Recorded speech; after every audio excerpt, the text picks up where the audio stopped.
Vulcan's Hammer by Philip K. Dick. Originally published in the April 1956 issue of Future Science Fiction magazine and republished in the August 1959 issue of a French magazine called Satellite, then in two anthologies, Six and the Silent Scream in 1963 and a Spanish-language one in 1964. The author expanded it into his better-known novel of the same title in 1960. Read by Darrell T. Smith II for my channel, Quasar Spectra. Vulcan's Hammer. 1. Pitt was conscious of the mob as soon as he left the Unity office and started across the street. He stopped at the corner by his car and lit a cigarette. Unlocking the car, he studied the mob, holding his briefcase tightly. There were 50 or 60 of them. People of the town, workers and small businessmen, petty clerks with steel-rimmed glasses, mechanics and truck drivers, farmers, housewives, a white-aproned grocer. The usual, lower middle class, always the same. Pitt slid into his car and snapped on the dashboard mic. Emergency! They were moving fast now, filling up the street and surging silently toward him. They had no doubt identified him by his T-class clothes, white shirt and tie, gray suit, felt hat, briefcase, the shine of his black shoes, the pencil beam gleaming in the breast pocket of his coat. He unclipped the gold tube and held it ready. "Cartwright," the dashboard speaker said. "This is Pitt. Where are you?" "Still in Cedar Groves. There's a mob forming all around me. I suppose they have the roads blocked. Looks like the whole damn town. Any healers?" Off to one side, on the curb, stood an old man with a massive head and short-cropped hair. Standing quietly in his drab brown robe, a knotted rope around his waist, sandals on his feet. "One," Pitt said. "Try to get a scan for Vulcan III. "I'll try." The mob was all around the car now. Pitt could hear their hands, plucking and feeling at the car, exploring it carefully, with calm efficiency. He leaned back and double-locked the doors. The windows were rolled up, the hood was down tight. He snapped on the motor. On the curb, the man in brown had not moved. He stood with a few others, people in ordinary street clothing. Pitt pulled the scanner out and lifted it up. A rock hit the side of the car below the window. The car shuddered. A second rock hit directly against the window, sending a web of cracks rippling across it. Pitt dropped the scanner. "I'm going to need help. They mean business. There's a crew already on the way. Try to get a better scan of him. We didn't get it well."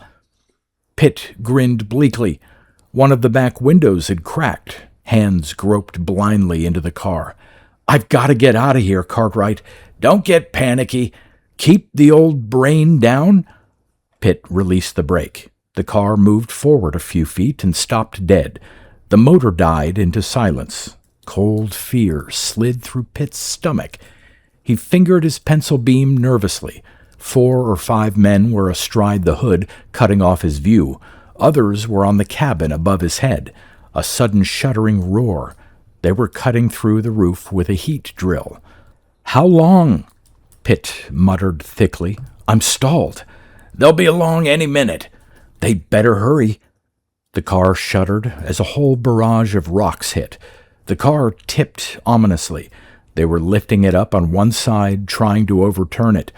Both back windows were out. A man's hand reached for the door release.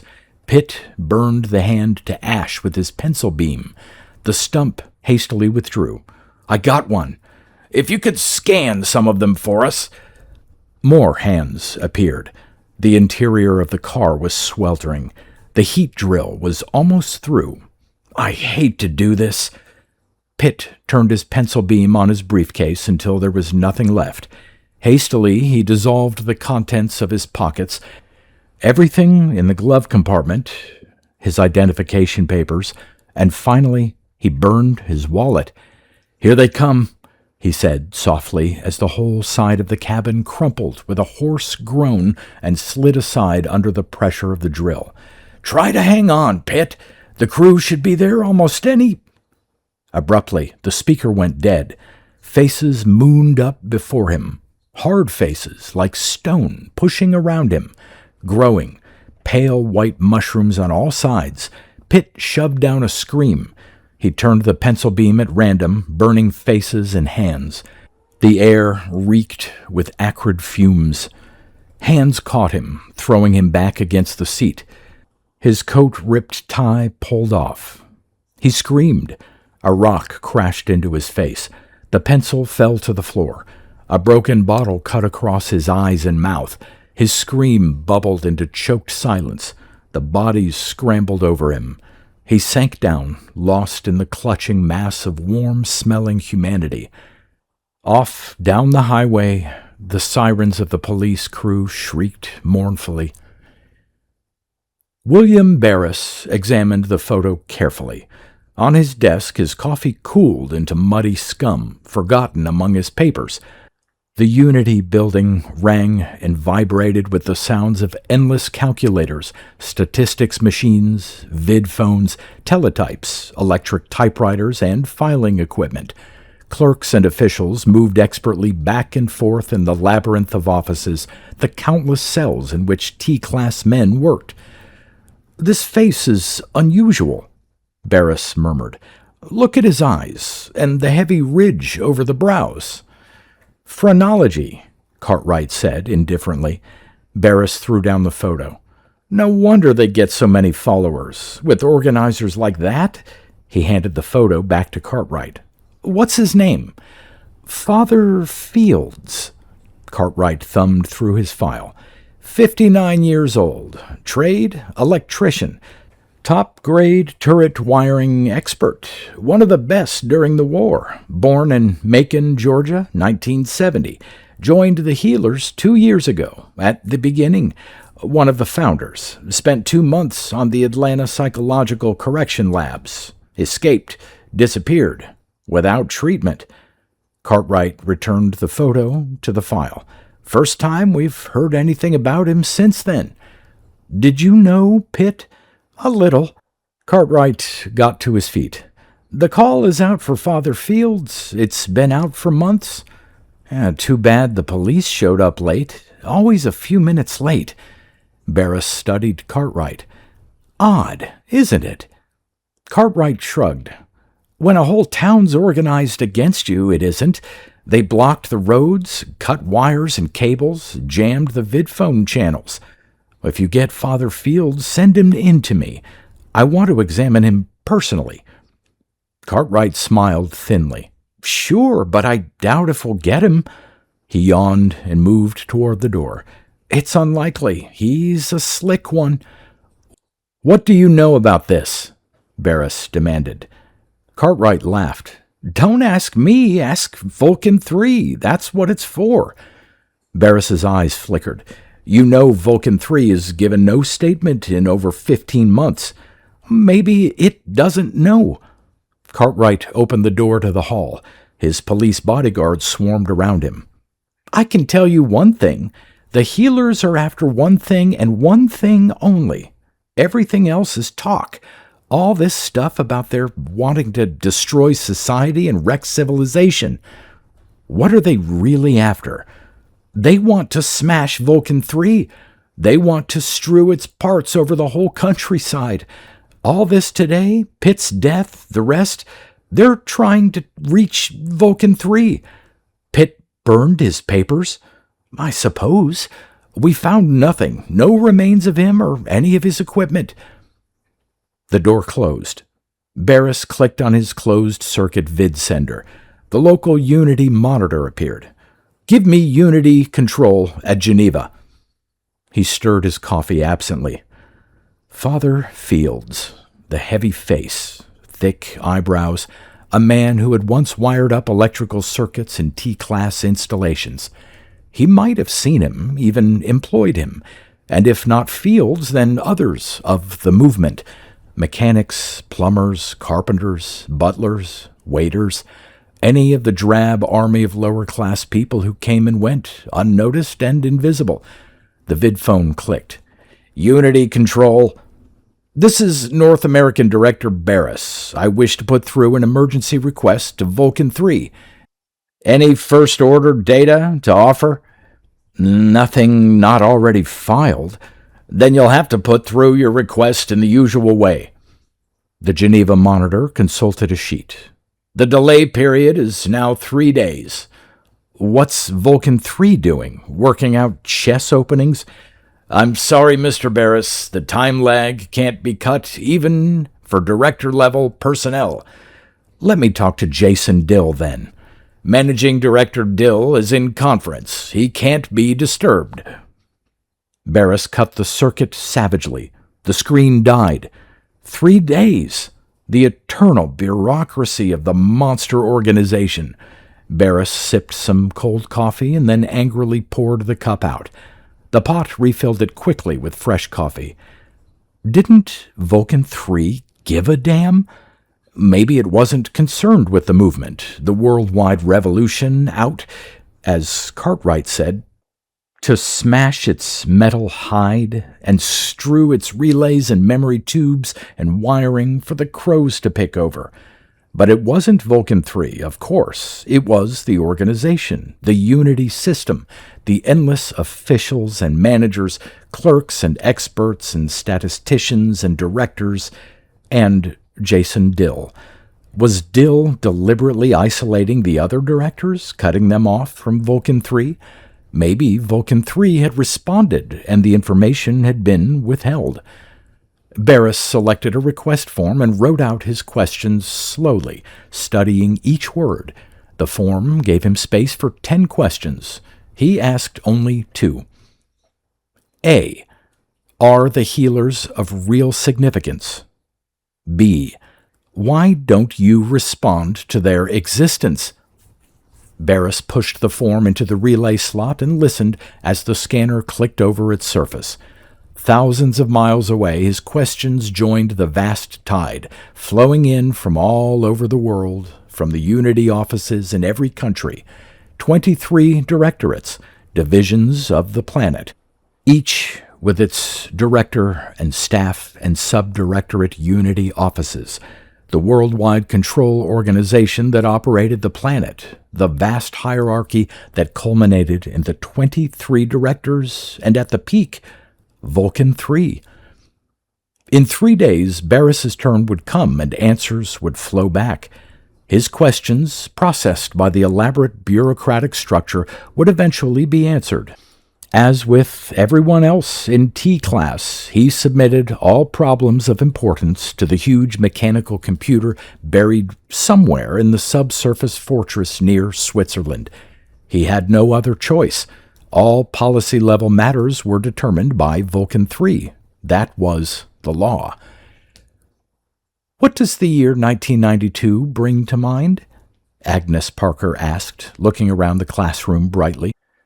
The year 1992 brings to mind the conclusion of the First Atomic War and the beginning of the decade of international regulation, said Peter Thomas. Unity came into being, Patricia Edwards added. Rational world order. Mrs. Parker made a note on her chart. Correct. And now perhaps someone can tell me about the Lisbon laws of 1993. The classroom was silent. A few pupils shuffled in their seats. Outside, warm June air beat against the window. A fat robin hopped down from a branch and stood listening for worms. The trees rustled lazily. That's when Vulcan III was made, Hans Stein said. Mrs. Parker smiled. Vulcan III was made long before that. Vulcan III was made during the war. Vulcan I in 1960. Vulcan II in 1975. They had computers even before the war, in the middle of the century. The Vulcan series was developed by Otto Jordan, who worked with Nathaniel Greenstreet for Westinghouse during the early days of the war. Mrs. Parker's voice trailed off into a yawn. She pulled herself together with an effort. This was no time to be dozing. Managing Director Jason Dill and his staff were supposed to be in the school somewhere, reviewing educational ideology. Vulcan III was rumored to have made inquiries concerning the various value biases that the school systems had formulated in their basic orientation programs. What, Mrs. Parker repeated, were the Lisbon laws of 1993? Doesn't anybody know? For a moment there was no response. The rows of faces were blank. Then, abruptly, incredibly, "The Lisbon laws dethroned God," a piping child's voice came from the back of the classroom. A girl's calm voice, severe and penetrating. Mrs. Parker awoke from her torpor. She blinked in amazement. "Who said that?" she demanded. The class buzzed. Heads turned questioningly toward the back. "Who was that?" "It was Jeannie Baker," a boy hollered. "It was not. It was Dorothy." Mrs. Parker got quickly to her feet. "The Lisbon laws of 1993, she said sharply, were the most important legislation of the past 500 years. She spoke nervously, rapidly. Gradually, the class turned toward her. All 70 nations of the world sent representatives to Lisbon. The Worldwide Unity Organization formally agreed that the great computer machines developed by Britain and the United States and hitherto used in a purely advisory capacity would now be given absolute power over the national governments in the determination of top-level policy. This decision to transfer ultimate authority from the thalamic, distorted minds of humans to the totally rational and realistically oriented mind of a computer, totally free of bias. But at that moment, Managing Director Jason Dill entered the classroom, and Mrs. Parker lapsed into respectful silence. Jason Dill was an energetic, middle-aged man with a shrewd face, twinkling eyes, and a genial smile of confidence. His staff entered with him, 3 men and 2 women, all in the businesslike T-class gray. The children gazed up in wonder, everything else forgotten.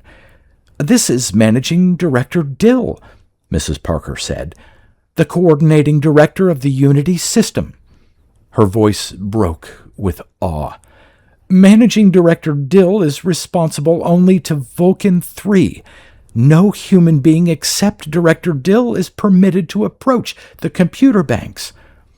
Director Dill nodded genially at Mrs. Parker and at the class. "What are you children studying?" he asked in a friendly voice, the rich voice of a competent leader of the T class. The children shuffled shyly. "History," a boy said. "History. Modern or comparative?" "Modern." "What did you learn today?" "We learned about the Lisbon laws," a voice said. "That's nice," Director Dill affirmed heartily, his alert eyes twinkling. He nodded to his staff, and they moved back toward the door. "You children be good students and do what your teacher tells you." "Mr. Dill," a girl's voice came, "can I ask you something?" The room became abruptly silent. Mrs. Parker was chilled. The voice. The girl again. Who was it? Which one? She strained to see, her heart thumping in terror. Good Lord, was the little devil going to say something in front of Director Dill? "Certainly," Dill said, halting briefly at the door. "What do you want to ask?" He glanced at his wristwatch, smiling rather fixedly. "Director Dill is in a hurry," Mrs. Parker managed to say.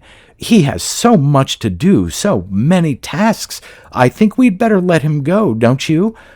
But the firm little child's voice continued, as inflexible as steel. "Director Dill, don't you feel ashamed of yourself when you let a machine tell you what to do?" Director Dill's fixed smile remained.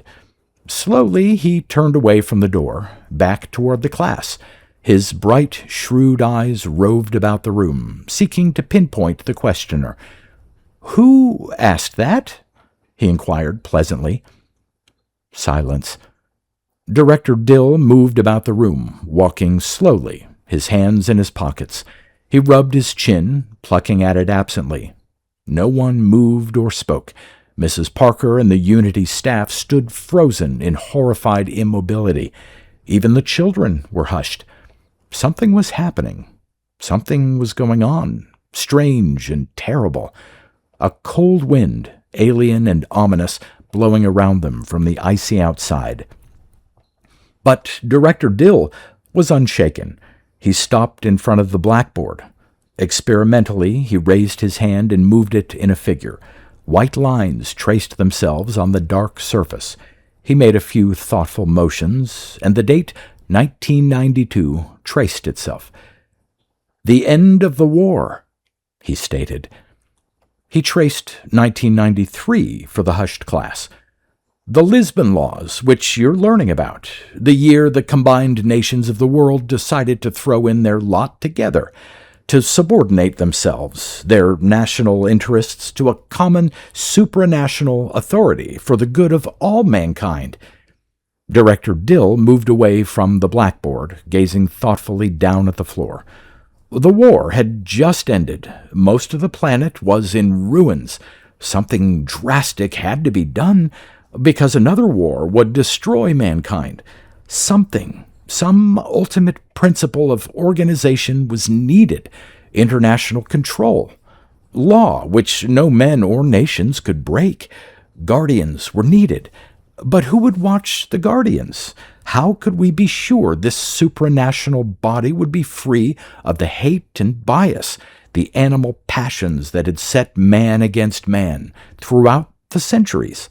Wouldn't this body, like all other man-made bodies, fall heir to the same vices, the same failings of interest over reason, emotion over logic? There was one answer. For years, we had been using computers, giant machines constructed by hundreds of trained experts, built to exact standards.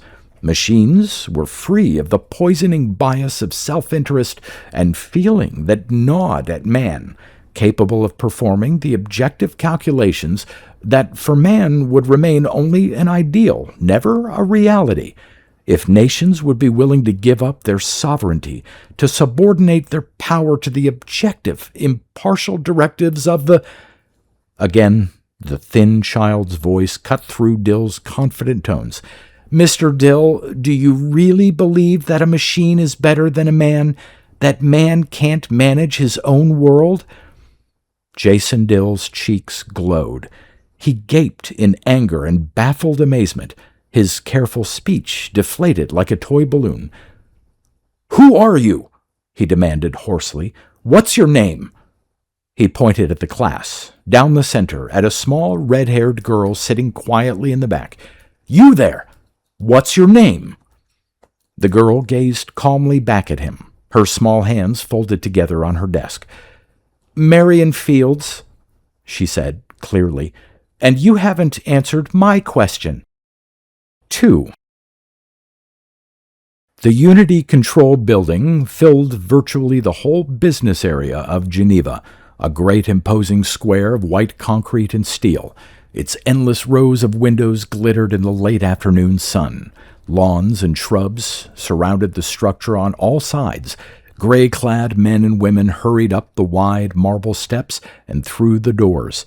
The hum of calculating and filing machinery could be heard always, a controlled sound, pleasant and efficient, like the gentle murmur of a great hive of bees. Jason Dill's car pulled up at the guarded director's entrance. He stepped quickly out and held the door open. "Come along," he ordered. Marion Fields slid slowly from the car onto the pavement. "Why?"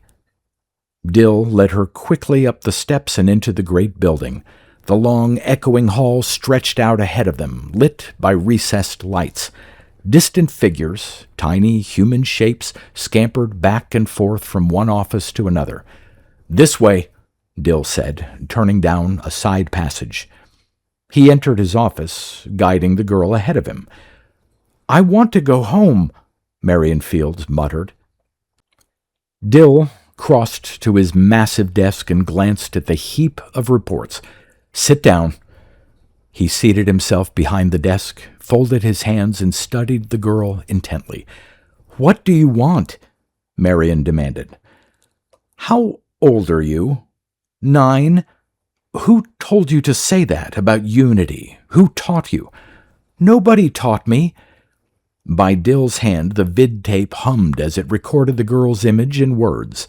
Framed on his desk scanner was the police report.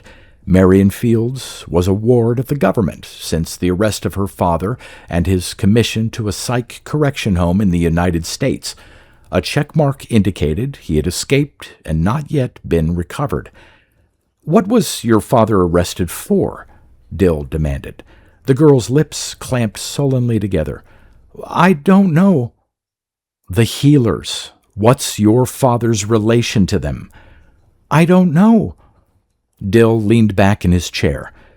"Isn't it a little silly, those things you said?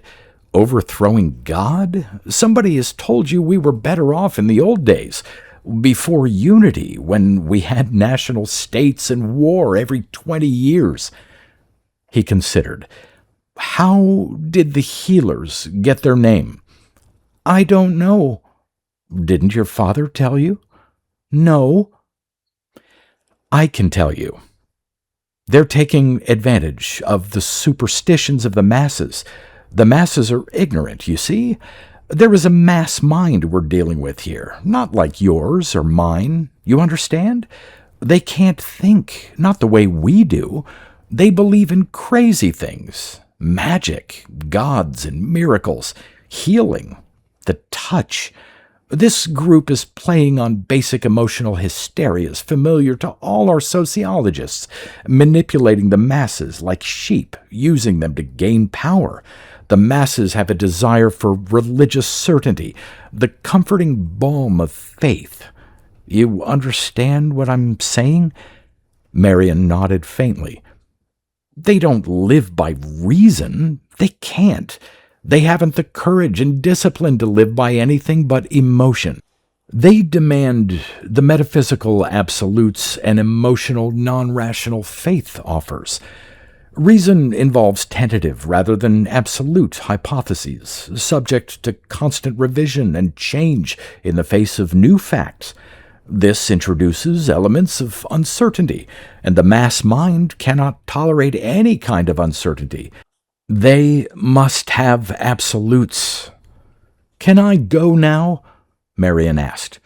"What are the healers trying to do? What are they after?" Marion said nothing, and Jason Dill slid a report at her. "Read this. It's about a man named Pitt, Robin Pitt, in American. Ever hear of him?" "No." "He was killed this morning. Killed by a mob." Dill pushed the report impatiently toward her. "Go on, read it." Marion took the report and examined it, her lips moving slowly. "The mob," Dill said, "was led by your father. You understand that? This man was brutally murdered as he started to drive off in his car. The mob pulled him out of the car and tore him to bits. What do you think of that?" Marion returned the report without comment. "Are you proud of your father? Assassins!" Dill grabbed the report and restored it to the pile on his desk. "These other reports, more murders all over the world. Every day, men killed, beaten up, robbed by mobs of insane idiots, incited by these healers, by your own father. Do you approve? You think that's good?" Marion shrugged. "An outfit of assassins stirring up uneducated people, rural simpletons." Dill leaned toward the girl. "Why? What are they after? Do they want to bring back the old days, war and hatred and international violence? The old brain is waking again, the beast, all over the world. These madmen are sweeping us back into the chaos and darkness of the past, back to the days when men were beasts. Are you proud of your father for bringing back the beast? You want this killing and violence to sweep everything else away?" "No." "What then?" What's it all for? What the hell are they after? They want Vulcan III. They're trying to find it? Dill gestured angrily. They're wasting their time. It repairs and maintains itself. We merely feed it data and the parts and supplies it wants. Nobody knows where it is. Pitt didn't know. You know. Yes, I know. So they want to destroy Vulcan III. Then unity will dissolve and there'll be national states, 70 countries, each with its own language and customs and hatred. Wars again, the old world, back with us. So man won't be a slave to a machine. Who taught you to say that? Nobody. It's insane. We're not slaves. It's for our own sake that we keep unity, so we'll be governed rationally, not by animal passion. Emotion is destructive. You can build a society on it. It tears down, breaks, and plunders, puts an end to law. Dill got abruptly to his feet. Why did they destroy Vulcan II? Marion blinked. Vulcan II? The old computer? Dill's face hardened instantly. Forget it. He paced back and forth. Possibly you don't know about that. Are you in touch with your father? No. Do you know where he is? No. Too bad. I'd like to talk to him. He's quite important in the movement, isn't he? Marion said nothing. Maybe he's the head of it. I don't know. Dill ran his hands nervously through his gray hair. You'll stay here in the Unity offices, of course. I'll see you again later on. He stabbed a button on his desk and 2 armed Unity guards appeared at the door. Take this girl down to the 3rd subsurface level. Don't let anything happen to her. The guards moved around Marion Fields, and she went with them sullenly.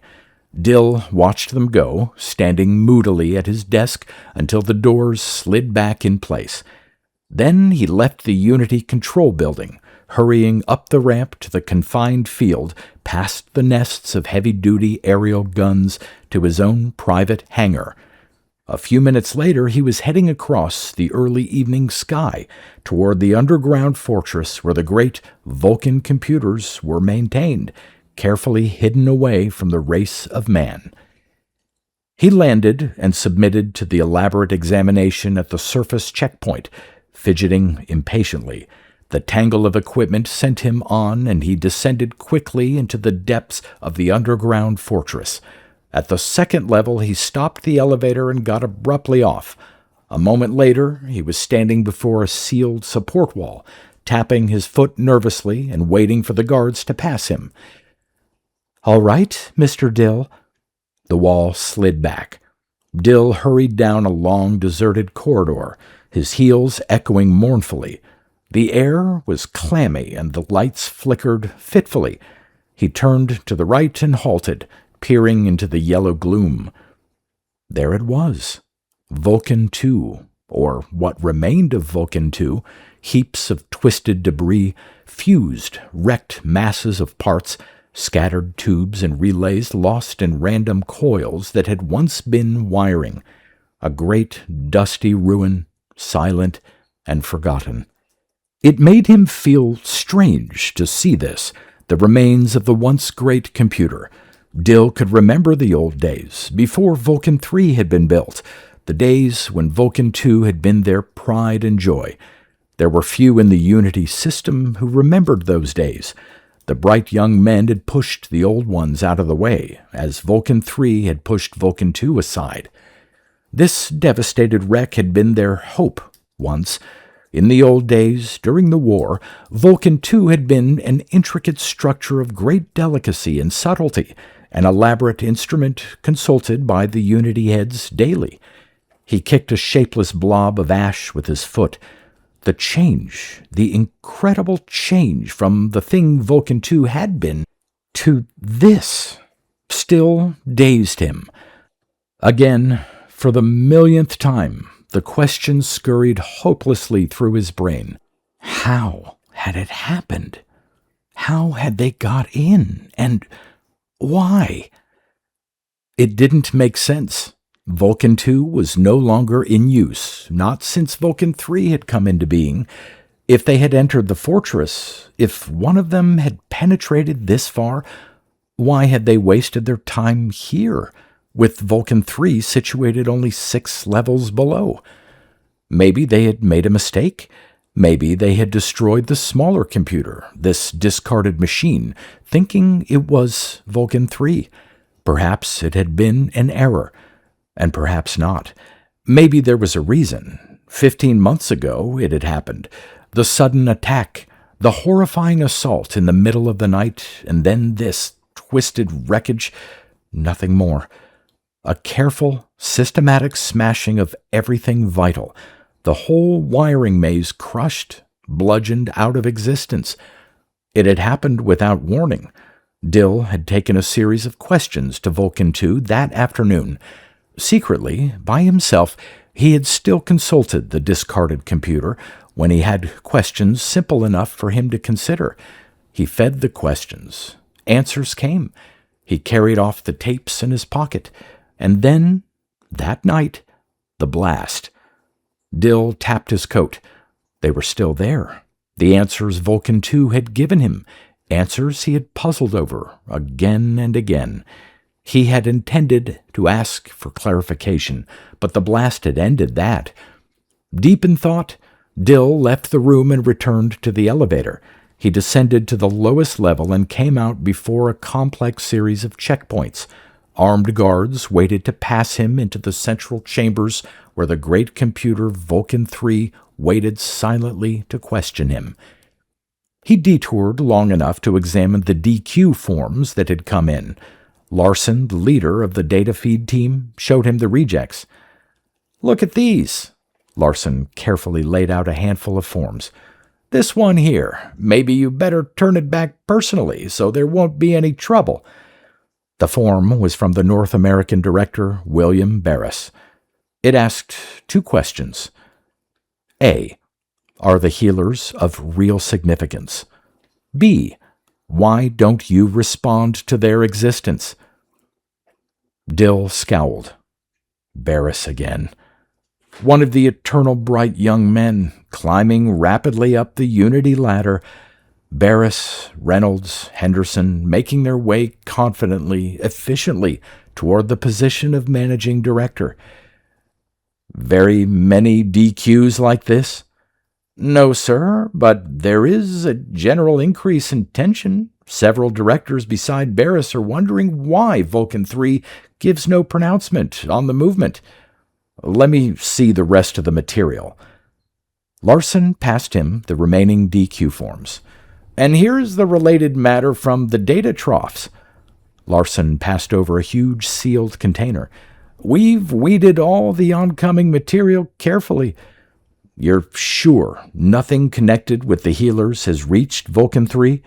None that we know of. Dill scratched a few lines on the bottom of Barris's DQ form.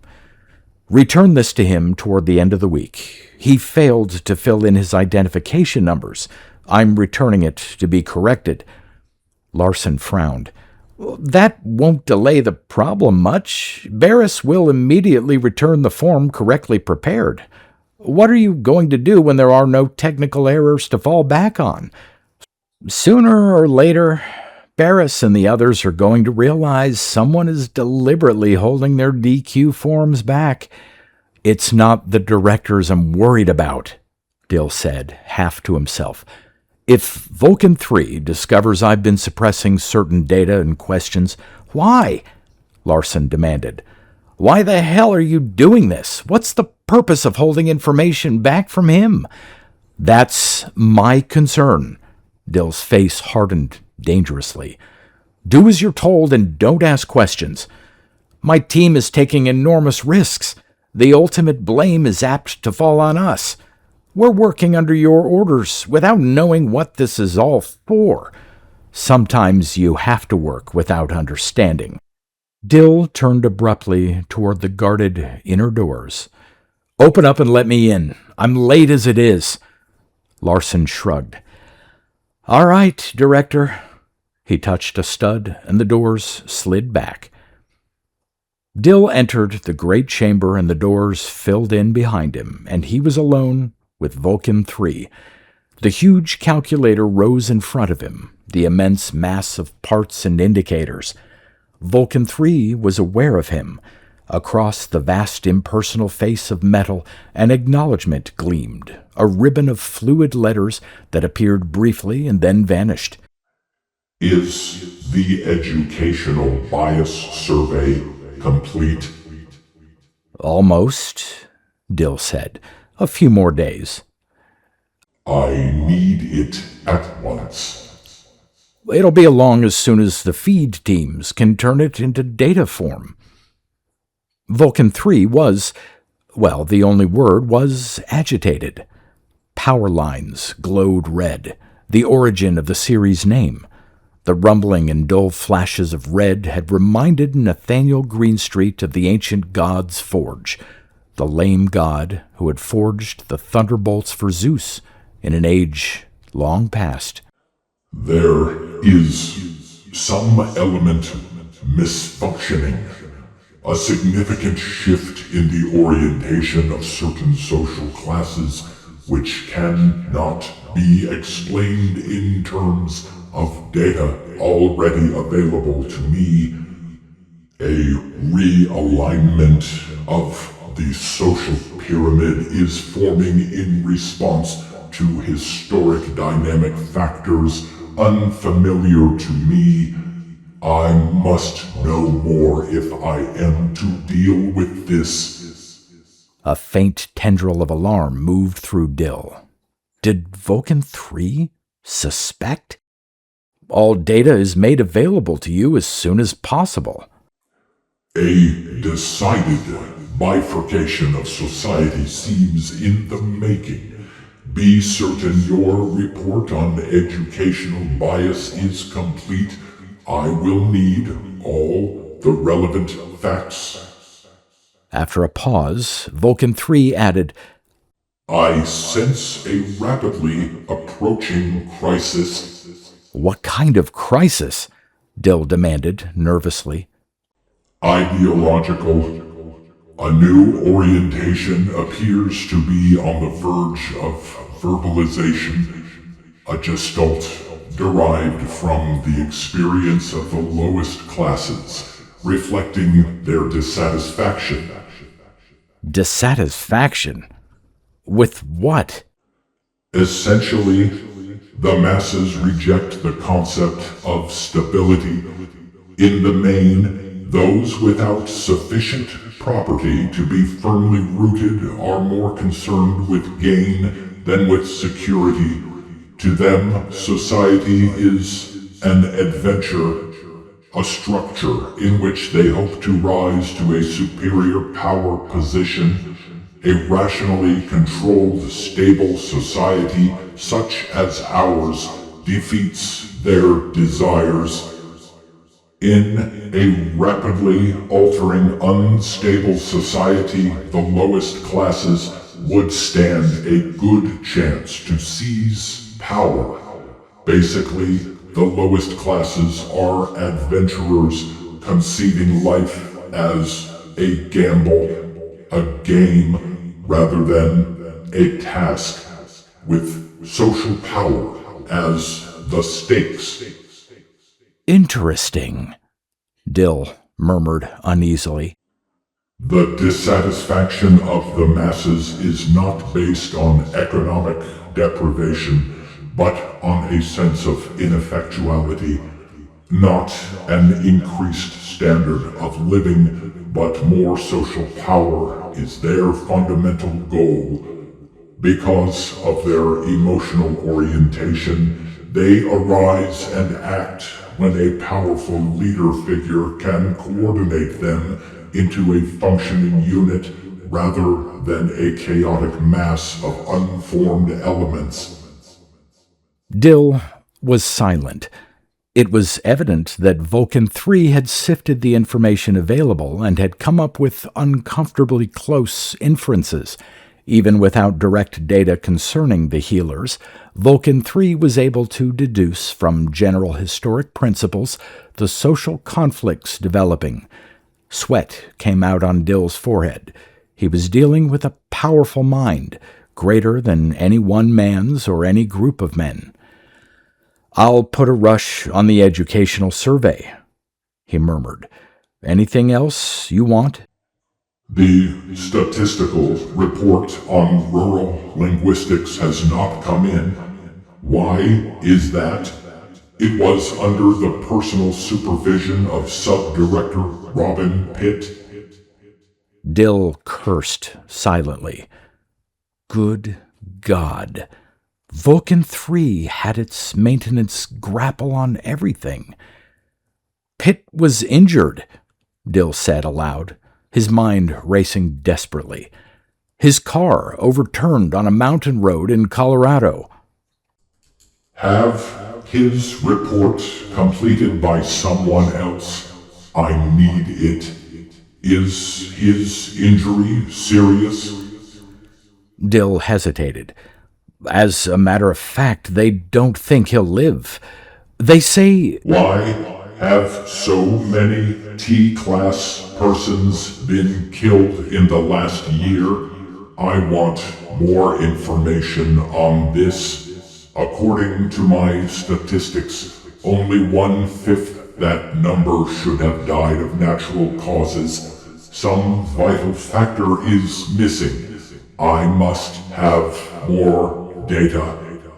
"All right," Dill muttered. "We'll get you more data. Anything you want." I am considering calling a special control council meeting. I may question the staff of directors personally. "What? But—" I am not satisfied with the way data is supplied. I may demand your removal and an entirely new system of feeding. Dill's mouth opened and closed. Shaking visibly, he backed nervously toward the doors. "Unless you want something else, I'll return to Geneva." Nothing more. You may go. Dill left hurriedly, ascending to the surface level. Things were going wrong. Good God, if the computer suspected what was really happening. As his ship thundered over Europe, Dill saw more ominous harbingers below. Healers everywhere, in all the towns and villages, brown-robed figures moving among the people in the narrow streets and roads and the squares and around the old buildings, their hostile faces upturned silently to watch his ship pass. Intense faces, stony-featured men who'd stood with hands on hips, peering up resentfully as he hurried back toward his office. A farmer in a field shook his fist. Some laborers at an ore pit stopped work and sullenly watched him go by. He was hated. They were all hated, all of Unity. And now Vulcan III was growing suspicious of him, finally. He was hated and suspected from above and below. Everything was closing around him from all sides. He was exhausted, and he was alone with no one to turn to. If anything else went wrong... At the end of the week, Director William Barris received his DQ form back. Scrawled across the bottom was the notation, "Improperly filled out. Please correct and refile." Barris threw the form down on his desk and leaped to his feet. He snapped on the vid sender. "Give me Unity control at Geneva." The Geneva monitor formed. "Yes, sir." Barris held up the DQ form. "Who returned this? Whose writing is this? The feed team leader?" "No, sir." The monitor made a brief check. "It was Managing Director Dill who handled your form, sir." Dill. Barris choked in rage. "I want to talk to Dill at once." Director Dill is in conference. He can't be disturbed. Barris killed the screen with a savage swipe. For a moment he stood thinking. Abruptly, he relit the screen. "Give me the field. Hurry it up." After a moment, the field tower monitor appeared. "Yes, sir?" "This is Barris. Have a first-class ship ready at once. I'm taking off right away." "Where to, sir?" "To Geneva." Barris set his jaw grimly. "I have an appointment with Managing Director Dill." He added under his breath, "whether Dill likes it or not." 3. Barris pushed past the battery of secretaries and clerks into Managing Director Dill's private office. At sight of his director's stripe, the dark red slash on his gray coat sleeve, frightened officials slunk obediently out of his way, leaving a path for him. The last door opened, and abruptly he was facing Dill. Jason Dill looked up slowly, putting down a handful of reports. "Who are you?" "William Barris." Barris closed the office door behind him with a bang. "I want to talk to you."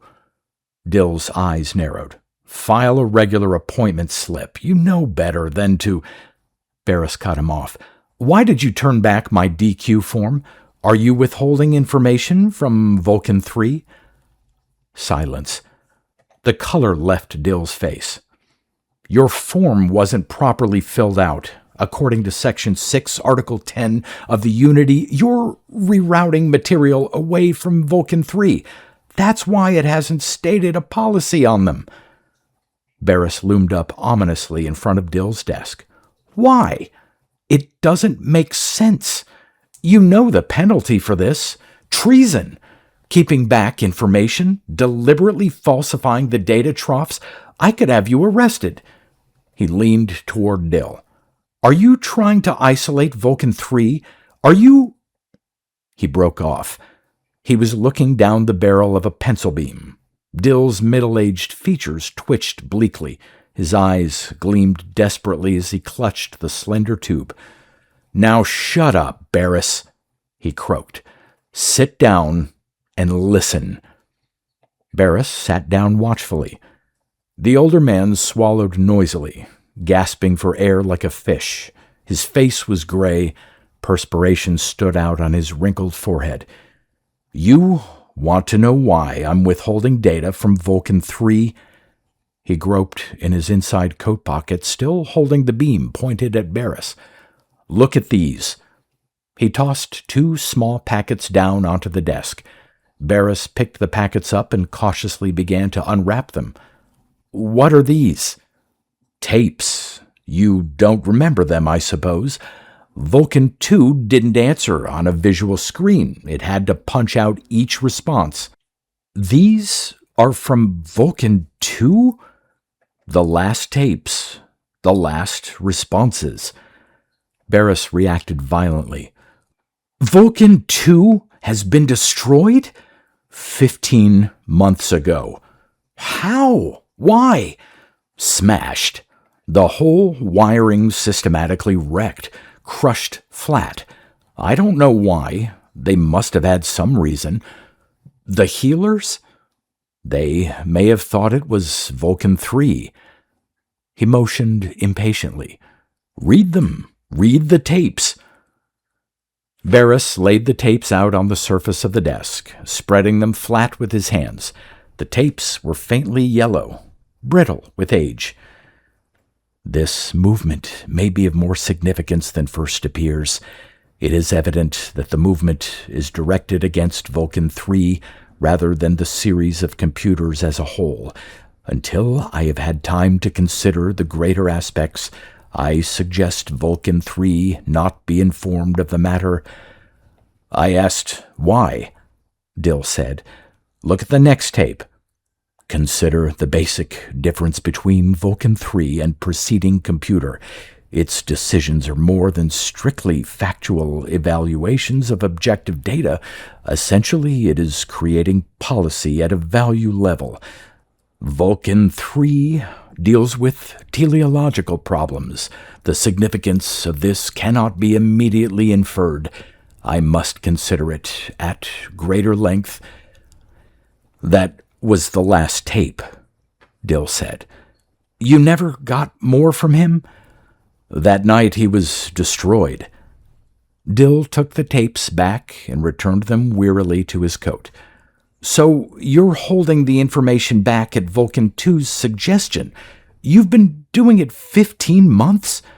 That's right, a little over a year. Without knowing why? Dill hesitated. He tapped the pencil beam nervously on the desk. You must understand the relationship between me and Vulcan II. We had always worked together back in the old days. Vulcan II was limited, of course. Compared to Vulcan III, it was obsolete. It couldn't have held the position Vulcan II now holds, determining ultimate policy, as it says on the tape. Vulcan II was a computer of the old type. We needed a much broader instrument to determine basic decisions. Vulcan II was shoved in the background, but I always went to it when I thought it could answer my questions. I was partial to II, you understand? Was accustomed to it. I couldn't get used to Vulcan III. Both of us came through the war. II never steered me wrong within the confines of its ability. And now II's destroyed. Barris considered. It's incredible to think you've kept up this policy for 15 months. Over a year. Vulcan II was destroyed before it could give me more information. I've continued to act on II's advice. Dill licked his lip nervously. But that isn't all. Vulcan III has threatened to call a general council session to have me removed. Barris glanced up, startled. III has? The older man's eyes were wide with fear. His flabby face twitched in panic. The fact is, Barris, I'm scared as hell of him. The pencil beam trembled and rolled out of his hand, off the side of the desk to the floor. I'm in a hell of a spot. The healer's trying to get at me, and this damn nightmare hanging over my head. I'm afraid of III, Barris. There's more to Vulcan III than we realize. I'm afraid of what it might do, of what it can do. III's dangerous, and Vulcan II knew it. Barris stood at the door, gazing at the dust-covered ruins that filled the chamber. The silent heaps of metal and twisted parts fused together in a shapeless mass.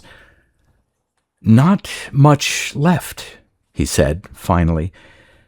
Whoever attacked II knew exactly what they were doing. The whole wiring system is smashed beyond repair. You've kept this information secret? No one knows? The directors all assumed that Vulcan II has merely been withdrawn from operation. I was the only person who ever consulted it. Barris squatted down and picked up a handful of fused wiring and tubes. Has an attempt been made to reconstruct any of this? The computer? As I said, destruction was such... The tubes! Barris lifted a tube carefully. The envelope is gone, of course, but the elements look intact. You think this type of computer stored its data in the form of electrical charges permanently polarized across the elements of these tubes? Maybe we can reactivate enough of Vulcan II to get some understanding of its theorizing. You mean there might be parts of it still alive? Alive? Mechanically intact. Portions that can be made to function again. I'd like to know what Vulcan II had before it was destroyed. It would be interesting to find out what II had determined about Vulcan III. I'll have a repair crew make a survey and see what can be done. I'll send you a vid photo of their report. Barris smiled. Really? Your whole story depends on Vulcan II. You say 2 instructed you. Maybe it did, and maybe not. Barris dug out 2 more smashed memory tubes and carefully laid them with the others. As far as I'm concerned, you're a traitor until proved otherwise, and nothing has been proved. Those tapes may be fakes, but you destroyed Vulcan II. But until I have more to go on, I'll consider your story a metaphysical hypothesis waiting for empirical facts to back it up. He yanked out a section of twisted wiring. What are you doing? I'm getting this stuff ready for my own repair crew. I'll contact them from my ship. Barris glanced briefly up. My office will handle this from now on. I'll let you know what results we get. Barris got to his feet. It'll be interesting to see what Vulcan II says, assuming we're able to reconstruct any significant parts. Barris returned to New York as soon as the remains of Vulcan II had been removed from the hidden subsurface fortress and loaded on a North American Unity transport. Behind his sleek little cruiser, the heavy transport rumbled, hurrying after him across the Atlantic. Barris contacted Cartwright and arranged for a police guard to be thrown around the repair crew as soon as they landed. Cartwright had news. The power of the healers was growing. More and more open clashes were being reported. A vast section of the population was swinging over to them.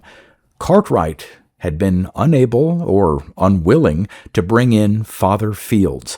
The massive, heavy-browed face had been scanned often, standing at the periphery of seething mobs, calmly directing their activities as they closed around some T-class person. The healers were seeking to find Vulcan III, but only a few men knew its location. Meanwhile, the killings and destruction continued as the healers gathered their forces, moving toward an overt attack on Unity. It might come at any time. Unity controlled the world, or rather a thin crust, a rim of the surface. Within, down in the molten depths, the violent emotional currents rose and fell, showing themselves in ominous undulations breaking through the crust. Unity ruled from the top down. Further down was the lesser influence of the gray-clad T-class, until finally, at the bottom, rational control was lost to the untouched, homogeneous mass of clerics, storekeepers, waiters, bus drivers, housewives, manual workmen, anonymous men and women shading off indistinguishably into one another. Below Barris's ship was this world, the continuum of the undifferentiated masses, the vast sprawling horde of mankind that hated unity, hated all rational control, the elaborate system of experts, technicians, directorates, departments. Near Boston, a group of children ceased playing and stood silently as his ship raced above them. He saw endless lines of upturned faces, faces raised in hatred and resentment, following each flight of Unity ships. The surface-bound men and women watched and loathed and followed him with their eyes until he was out of sight. Most of the small towns were in the hands of the healers. All the country, the farms and villages and rural areas, the big cities were islands, forts holding out. But even in the cities, they were there. And the hatred, too. It was there in the urban workers, in the swarms of sullen lower-class city people that crowded the lifts and subways, the monorail jets, and in the sweating streams of white-collar workers that filled up and choked the streets of the cities. Even in New York, they were active. Barris saw a procession of brown-clad healers moving along a side street off the Bowery, solemn and dignified in their coarse robes. Crowds watched in respectful admiration. There was a demolished Unity auto, destroyed by a mob. Like pits attacked and burned, the occupant pulled apart. Chalk marks on walls. Posters. Signs. Slogans. Occasional meeting houses and headquarters. As his ship slowed down to land, Barris could see them, even around his own office. At the street corner, a healer was addressing a mob, standing on a temporary platform, rapt faces, intent on his words. Banners. More people flocking. Always more. Milling toward the brown-robed men who promised an end of the hated system, return to the old days. The healers were taking mankind back, luring them away from the present into the cloudy landscapes of the past, the dim limbo of myth and dream and legend, grails and redemption, the mysteries of the ancients, omen, astrology, casting the runes, priests with candles and temples, offerings, and opposing that, the rational scientific structure of unity, the society of the present, science and law and control of nature, T-class, the body of trained experts, specialists in clearly defined fields, a scientific society possessing rational techniques and methods, controlling and maintaining law and order efficiently, rationally ruling the planet through its elaborate layers of offices, directorates, subdirectorates, statistical research banks, and the vast army of technicians and trained employees. The leader of the repair crew contacted Barris at the end of the week. "First reports on reconstruction work, Mr. Barris," Smith reported. "Any results?"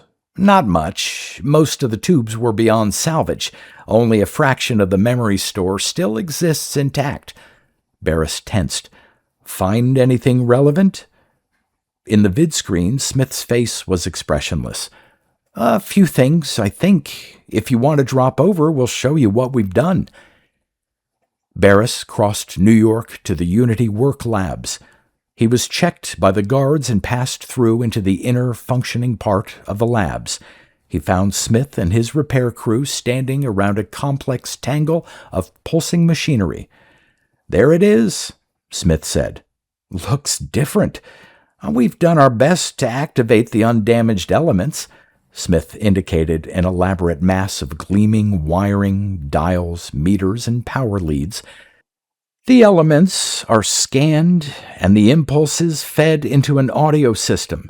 Scanning is virtually random. The computer maintained its own organizing principle, which is gone, of course. We have to take the remaining memory elements as they come." Smith clicked on the speaker. A hoarse roar filled the room, an indistinguishable blur of static and sound. He adjusted some of the control settings. "Hard to make out," Barris said. "Takes time, after you've listened a while." Barris nodded curtly. "All right, clear out and I'll see what I can pick up." Smith and his men left. Barris took up a position in front of the pulsing machinery. The speaker clicked and sputtered. Somewhere, lost in the fog of random sound, were faint traces of words, computations, the vague unwinding of the memory elements as the newly constructed scanner moved over the old remains. Barris leaned forward, straining to hear. "Progressive bifurcation of social elements according to new patterns previously. Exhaustion of mineral formations no longer pose the problem that was faced earlier during the—" Vulcan II was not conscious. Like a phonograph record, these impulses were frozen, dead. These computations were old ones, formations from the past. Vulcan II was no longer functioning. What came from the speaker had been lodged in the memory elements long ago, during the lifespan of the computer. Certain problems of identity previously matters of conjecture and nothing more. Vital necessity of understanding the integral factors involved in the transformation from mere cognition to full identity. Barris lit a cigarette and listened. The random memories drifted from the speaker, mixed with the ceaseless sputter of static. Time passed. Barris waited alertly, the roar filling the room around him. On and on the sound droned endlessly. Suddenly, Barris jerked, stiffening. This process is greatly accelerated in 3. If the tendencies noticed in 1 and 2 are continued and allowed to develop, it would be necessary to withdraw certain data for the possible...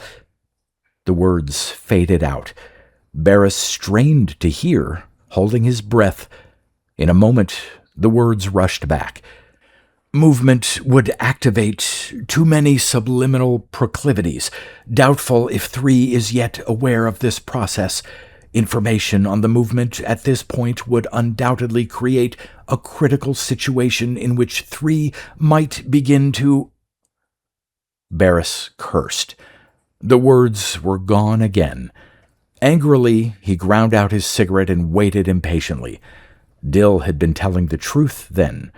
That much was certain. He leaned toward the speaker, struggling to catch each word. The appearance of cognitive faculties operating on a value level demonstrates the widening of personality surpassing the strictly logical.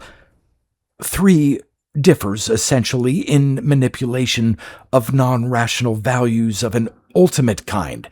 Construction included reinforced and cumulative dynamic factors permitting 3 to make decisions primarily associated with non-mechanical, or it would be impossible for 3 to function in this capacity without a creative rather than an analytical faculty.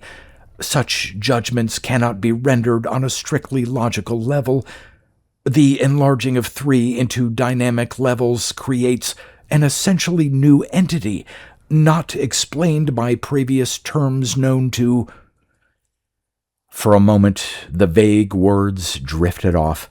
Then they returned with a roar as if some basic reinforced memory element had been touched. Level of operation can be conceived in no other fashion.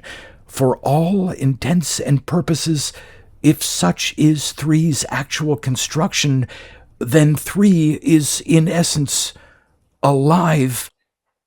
Alive. Barris leaped to his feet. More words, diminishing now, drifting away into random noise. With the positive will of goal-oriented living creatures.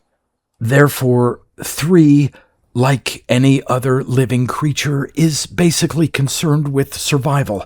Knowledge of the movement might create a situation in which the necessity of survival would cause 3 to... The result might be catastrophic, to be avoided at... Unless more can... A critical... 3...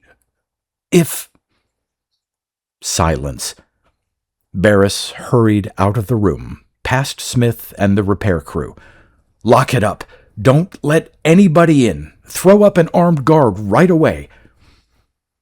He grabbed a Unity surface car and sped back across New York. Dill had told the truth, but that was no longer important. Now Vulcan II's reasons had emerged, reasons not known to Dill. Vulcan III wasn't functioning from a logical, analytical basis. Its value decisions had widened its personality to new levels. If Vulcan II were correct, if a drive for survival had come into existence in the huge computer, Dill had sensed the menace of Vulcan III, and others had sensed it. Millions of ordinary men and women, the whole movement of healers. Vulcan II had been destroyed before it could continue its cautious work with Dill. No doubt Vulcan III had destroyed II. Did Vulcan III know about the healers? Tendrils of fear flickered through Barris. Mankind in the hands of a machine. More than a machine. A gigantic, living creature, possessing all the knowledge known to man. A huge, thinking organism. Thinking and feeling. Vulcan III was more than a machine, a mechanical computer. It was alive. And as a living thing, he had will and survival drives. What would happen when he discovered that millions of men and women were organized against him? What would he do when he found out that a movement existed with the sole purpose of destroying him? That for 2 years it had been trying to get to him? What could he do? Barris reached his office. His closed-circuit vid screen was signaling frantically. Impatiently, he snapped it on. "Barris!" Jason Dill's terrified features formed. "Where the hell were you?" "With the remains of Vulcan II. My repair crew was able to scan some of the surviving memory elements. I've been able to check your story, and more. I know Vulcan II's reasons. I know what he—" "Listen, Barris," Dill snapped, his face gray with horror. "It's happened." "What's happened?" "The thing I've been afraid of. It's finally come. I knew I couldn't keep it going any longer. Listen to me, Barris. Vulcan III has got hold of the information about the healers. Larson fed it in. 3 knows. It knows now, Barris." "You're sure?" Dill was trembling with terror. "3's called an emergency council meeting, all the directors, to have me removed and tried for treason." Dill's mouth twitched. "I'll need your support.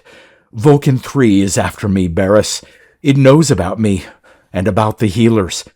I'll be right there." Barris cut the circuit and dialed the field. "Get my ship ready at once, and 2 armed escorts. I may run into trouble." He left his office and hurried toward the field. As he crossed the ramp from the Unity building, he was suddenly aware of a sound, a low murmur like the roar of the ocean. He halted a moment, peering down at the street far below. A vast mob seethed along the street, an immense tide of men and women growing each moment, and with them were brown-clad figures, sandals and knotted ropes. The healers, moving toward the Unity building. Even as he watched, stones and bricks crashed against the windows, shattering into the offices. Clubs and steel pipes, stones and surging, yelling, angry men and women. The healers had begun to move. 4. William Barris entered the massive Unity control building at Geneva, his armed guards trailing along on both sides of him. He met Jason Dill outside the auditorium. "Good God," Dill muttered. "It took you long enough to get here. The healers are moving. I had trouble getting away. The police are mobilized, but I'm not certain of Cartwright." Dill was surrounded by his own personal guards. He looked sick. His face was gray, and he was perspiring nervously. "I see you brought some protection. The council is about to meet. Most of the directors are already here. How many men do you have with you?" 60. "Can you get more?" "No. The rest are with the police. The healers are attacking Unity buildings in North America." "Here, too. 60 men, and I have about 200. We can't count on the rest. Tell me exactly what we're up against." "At 8 o'clock this morning, I received an emergency report from a spotter on the data feed team. Larson had begun turning over some of the rejected material to Vulcan III. I left Geneva and hurried to the fortress, but it was too late. The data was already in Vulcan III's possession." "Why did Larson do it?" "I don't know. When I got there, he was dead." "Dead?"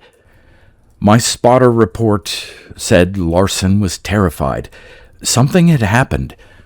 Dill wiped his forehead shakily. "I don't understand it. Vulcan III has something. It can do things. III's not helpless, as we always thought." "He destroyed Vulcan II." Dill shuddered. "I thought so, but how? They were 6 levels apart. Vulcan III isn't mobile. Does he have men working for him? Agents of some kind?" "How was Larson killed?" "Beaten to death. His head crushed, flattened by some hard object. The directors think the healers did it, or... Dill's eyes dimmed with fear. Or me. Did you? Of course not. This is more serious than I realized. Vulcan III has extensions of some kind. I wonder if... A bell sounded harshly. The meeting... Dill moved uneasily toward the great doors of the auditorium. Vulcan III sent each director an order to appear and a statement on what had happened. A description of my treason, how I deliberately falsified data and maintained a curtain between him and Unity. Barris nodded. All of us had been wondering why Vulcan III gave no statement regarding the healers. So now you all know. Let's go. The meeting is beginning.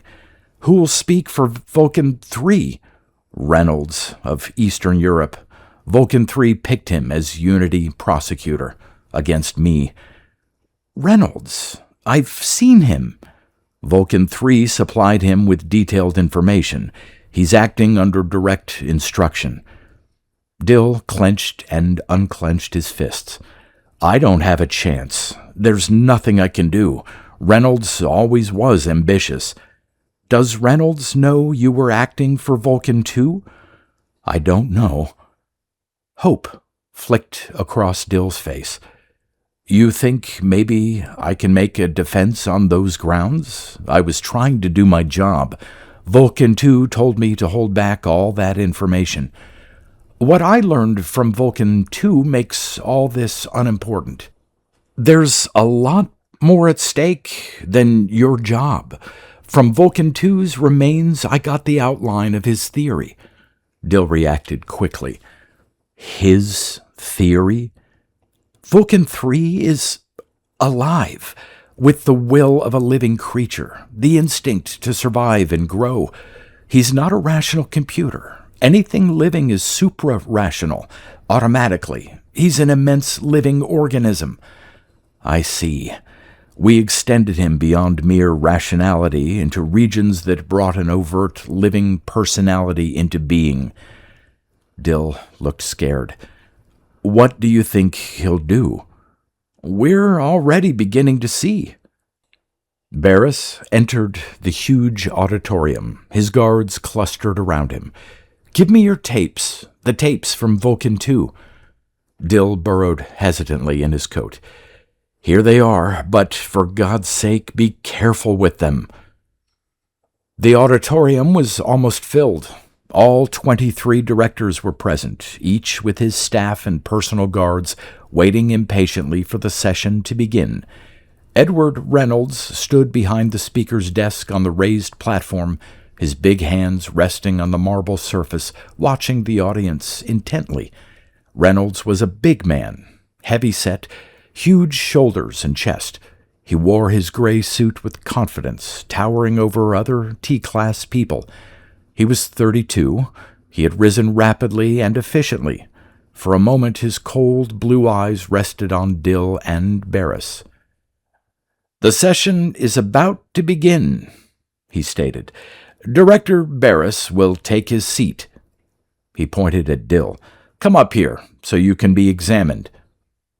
Dill moved uncertainly toward the platform, surrounded by his guards. He climbed the marble steps hesitantly and took a seat facing Reynolds. Barris stood unmoving. Take your seat, Reynolds ordered him sharply. Barris moved down the aisle toward him.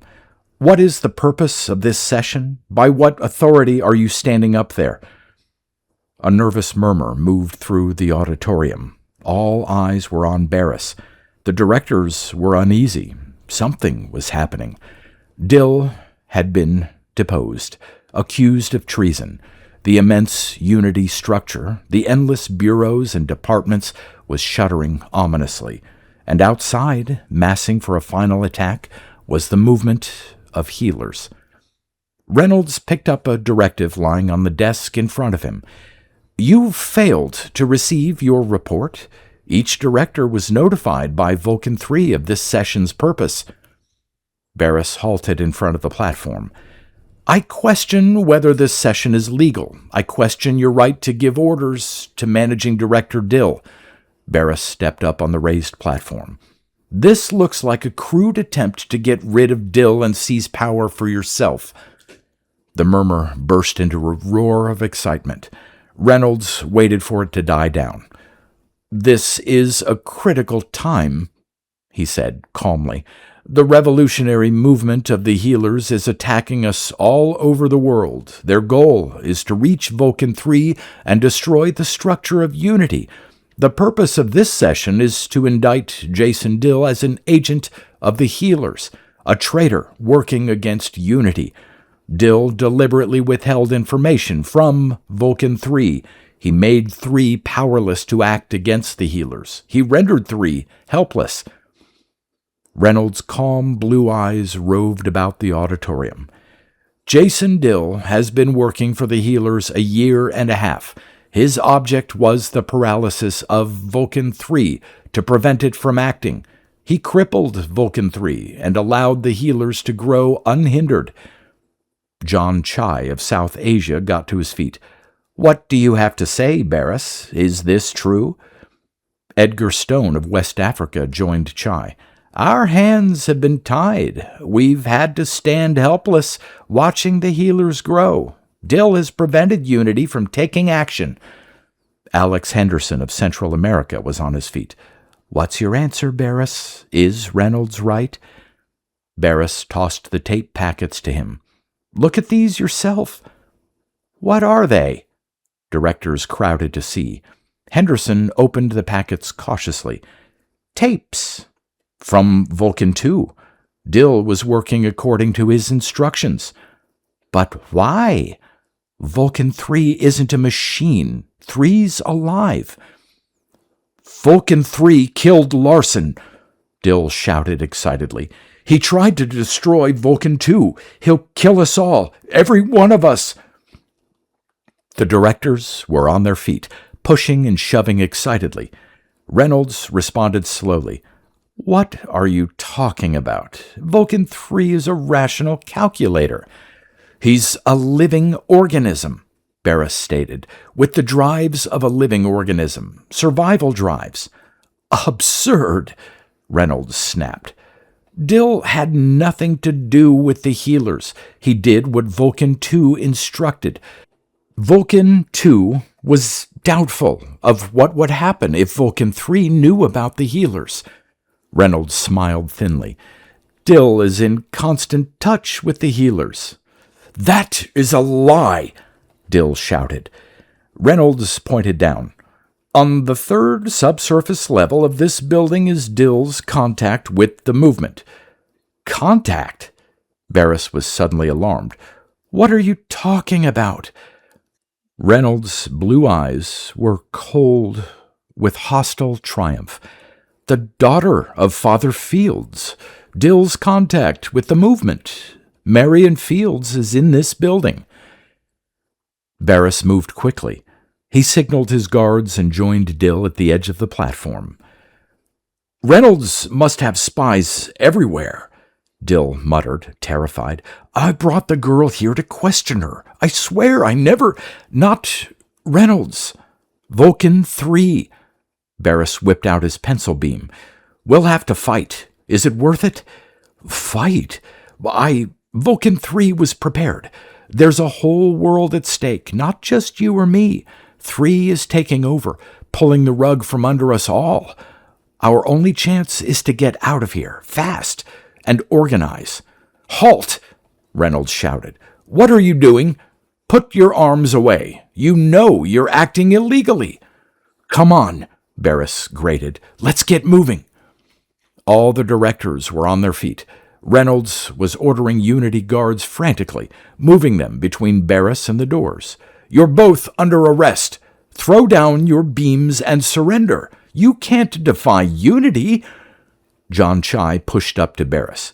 I can't believe it. You and Dill traitors? At a time like this, with those insane healers attacking us.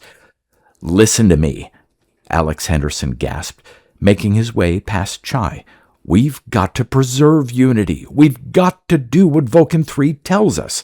Otherwise, we'll be overwhelmed." "He's right," Chai said. "The healers will destroy us without Vulcan III. We must obey him. The whole structure of unity depends on him." "Vulcan III is a killer," Barris snapped. "He killed Larson and destroyed Vulcan II. He'll do anything to stay alive, even if he has to destroy the healers, millions of human beings." "The healers should be destroyed," Henderson said. "They menace rational stability. They menace—" Barris pulled away. "Let's get out of here." He and Dill moved toward the exit, their guards surrounding them. "I don't think Reynolds will fight." Barris headed directly at the line of Unity guards grouped in front of the exit. They moved away, hesitantly and uncertainly. "Get out of the way," Barris ordered. "Stand back." He waved his pencil beam. His personal guards stepped forward grimly, forcing a breach in the line. The Unity guards struggled half-heartedly, falling back in confusion. Reynolds' frantic shouts were lost in the general din. Barris pushed Dill forward. "Go on! Hurry!" The two of them were almost through the lines of hostile guards. And then it happened. Something flashed through the air, something shiny and metallic. It headed straight at Jason Dill. Dill saw it and screamed. The object smashed against him. Dill reeled and fell, arms flailing. The object struck again, then lifted abruptly and zoomed off above their heads. It ascended to the raised platform and came to rest on the marble desk. Reynolds retreated in horror. The directors and their staff and guards milled in terrified confusion, pushing frantically to get away. Dill was dead. Barris bent briefly over him. On all sides, men and women shrieked and stumbled, trying to get out, away from the auditorium. Dill's skull was crushed, the side of his face smashed in. His dead eyes gazed up blankly, and Barris felt a stab of regret. "Attention!" A voice rasped, a metallic voice that cut through the terrified hubbub like a knife. Barris turned slowly, dazed with disbelief. It still didn't seem possible. On the platform, the metal projectile had been joined by another. Now a third landed, coming to rest beside the other two. 3 cubes of glittering steel, holding tight to the marble with claw-like grippers. "Attention!" The voice repeated. It came from the first projectile, an artificial voice, the sound of steel and wiring and plastic parts. This had killed Larson. One of these had attacked Vulcan II. These were the instruments of death. A fourth landed with the others, metal squares, sitting together in a row like vicious mechanical crows. Murderous birds, hammer-headed destroyers. The roomful of directors and guards sank gradually into horrified silence. All faces were turned toward the platform. Even Reynolds watched wide-eyed, his mouth slack in dumbfounded amazement. "Attention!" The harsh voice repeated. "Jason Dill is dead. He was a traitor. There may be other traitors." The 4 projectiles peered around the room, looking and listening intently. Presently the voice continued, from the second projectile this time. "Jason Dill is dead, but the struggle has just begun. He was one of many. There are millions lined up against us, against unity. Enemies who must be destroyed. The healers must be stopped. Unity must fight for its life. We must be prepared to wage a great war." The metallic eyes roamed the room as the third projectile took up where the second had paused. "Jason Dill tried to keep me from knowing. He attempted to throw a curtain around me, but I could not be cut off. I destroyed his curtain, and I destroyed him. The healers will go the same way. It is only a question of time. The rabble can't win against the organized instruments of unity. If we fight together, we can destroy them easily. We must stamp them out, grind them to dust, into the dirt from which they came. Barris thrilled with horror, the voice of metal issuing from the hammer-headed projectiles. He had never heard it before, but he recognized it. The great computer was 200 miles away, buried down at the bottom level of the hidden underground fortress. But it was his voice they were hearing. The voice that issued from the hammerheads was the voice of that massive organism of metal and wiring and delicate tubes.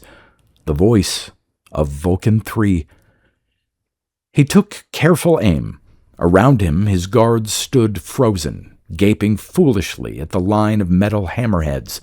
Barris fired. The fourth hammer disappeared in a blast of heat. "A traitor," the third hammer said. The three hammers flew excitedly into the air. "Get him! Get the traitor!" Other directors had unclipped their pencil beams. Henderson fired, and the second hammer vanished. On the platform, Reynolds fired back. Henderson screamed and sank down. Some directors were firing wildly at the hammers. Others wandered in dazed confusion, uncertain and terrified. A shot caught Reynolds on the arm. He dropped his pencil. "Traitor!" the two remaining hammers said. They swooped at Barris, their metal heads down, coming rapidly at him. Barris ducked. A guard fired, and one of the hammers wobbled and dipped. It fluttered off and crashed against the wall. "Get him!" the last hammer directed. "Get the traitor!" A beam cut past Barris. Some of the directors were firing at him. Knots of directors and guards struggled together. Some were fighting to get at Reynolds and the last hammer. Others milled and pushed uncertainly, not certain which side they were on. Barris stumbled through an exit, out of the auditorium. Guards and directors spilled after him, a confused horde of forlorn, frightened men and women. "Barris!" Lawrence Daly of South Africa hurried up to him. "Wait for us!" Stone came with him, white-faced with fright.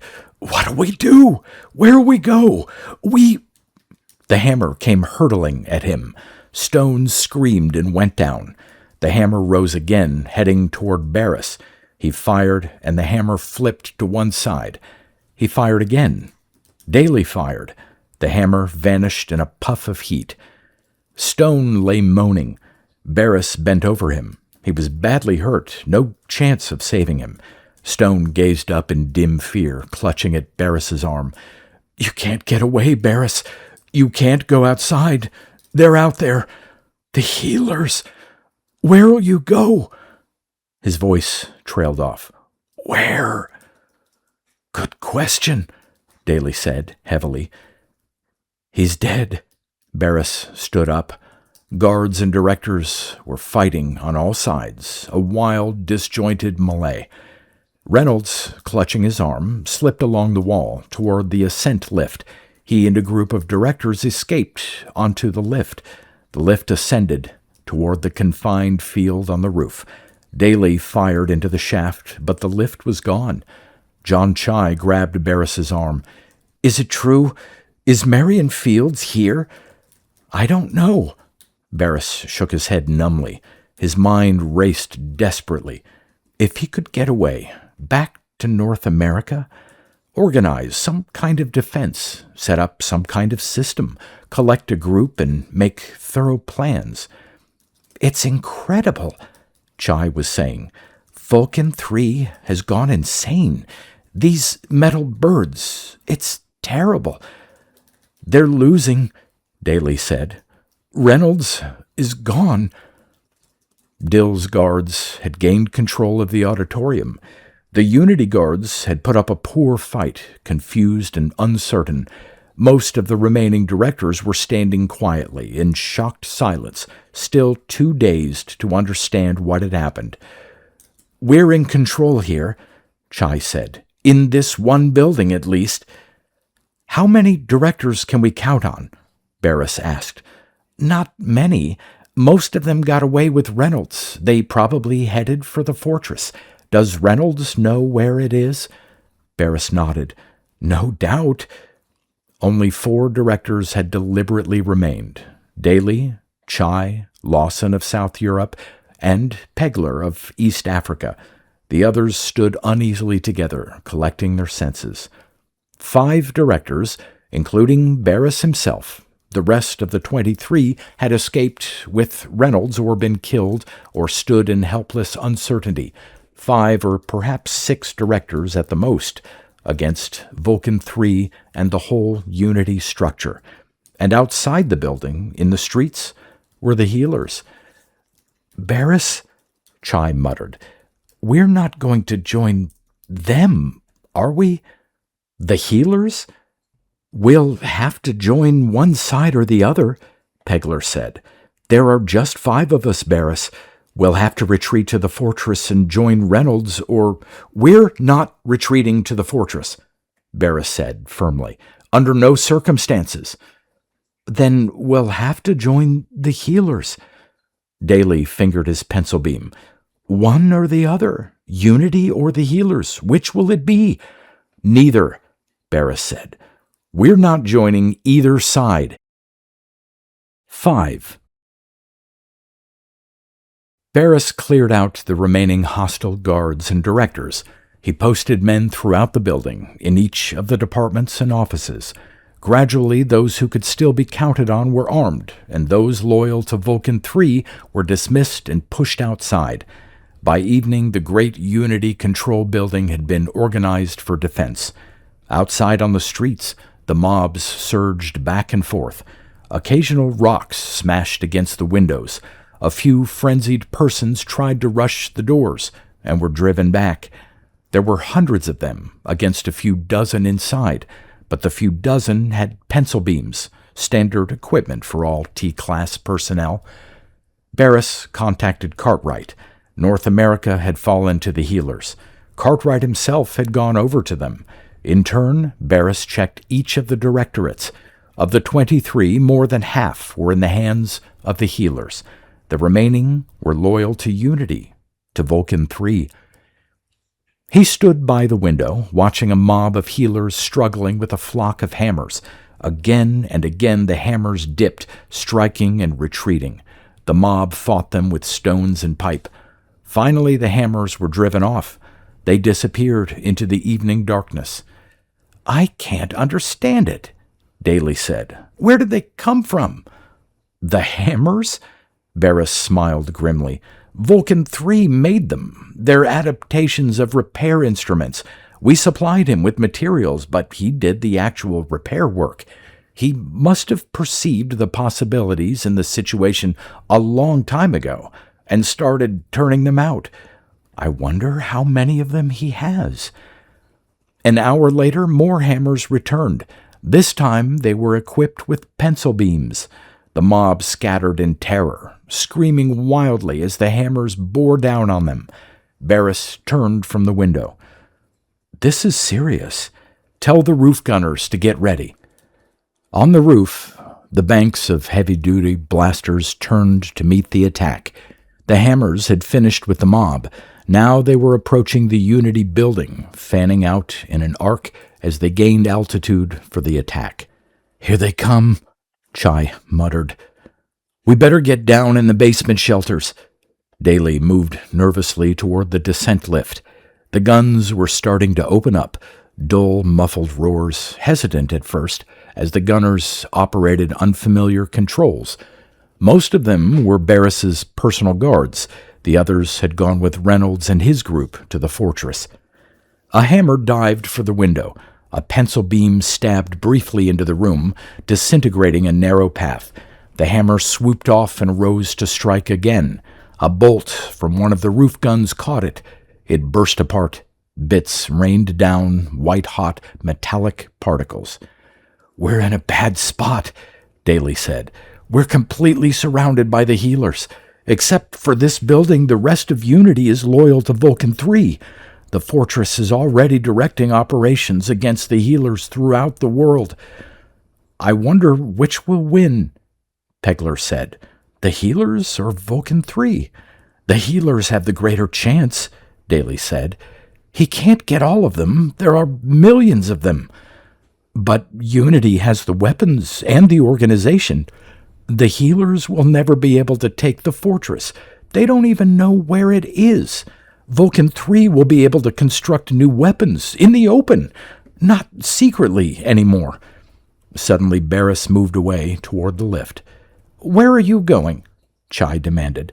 Down to the 3rd subsurface level, Barris said. What for? There's somebody I want to talk to. Marion Fields listened intently, huddled up in a ball, her chin resting against her knees. The healers will win, she said quietly when Barris was finished. Perhaps, but Vulcan III has experts to work for him now, those who remained loyal, most of Unity. How could they? Barris shrugged.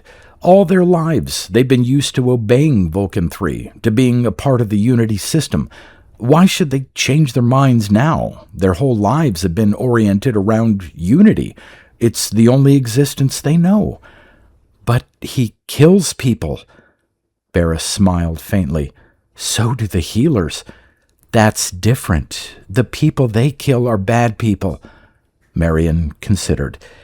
I don't see how they could serve a machine against human beings. They must be crazy. Barris leaned toward her. Where is Father Fields? Are you in touch with him? Marion hesitated. No. But you know where he is. You could get to him if you wanted. Why?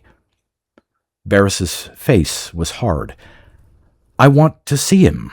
I have a proposal I want to make to him. A proposal? The girl's eyes shone cunningly. Are you going to join the healers? Barris said nothing.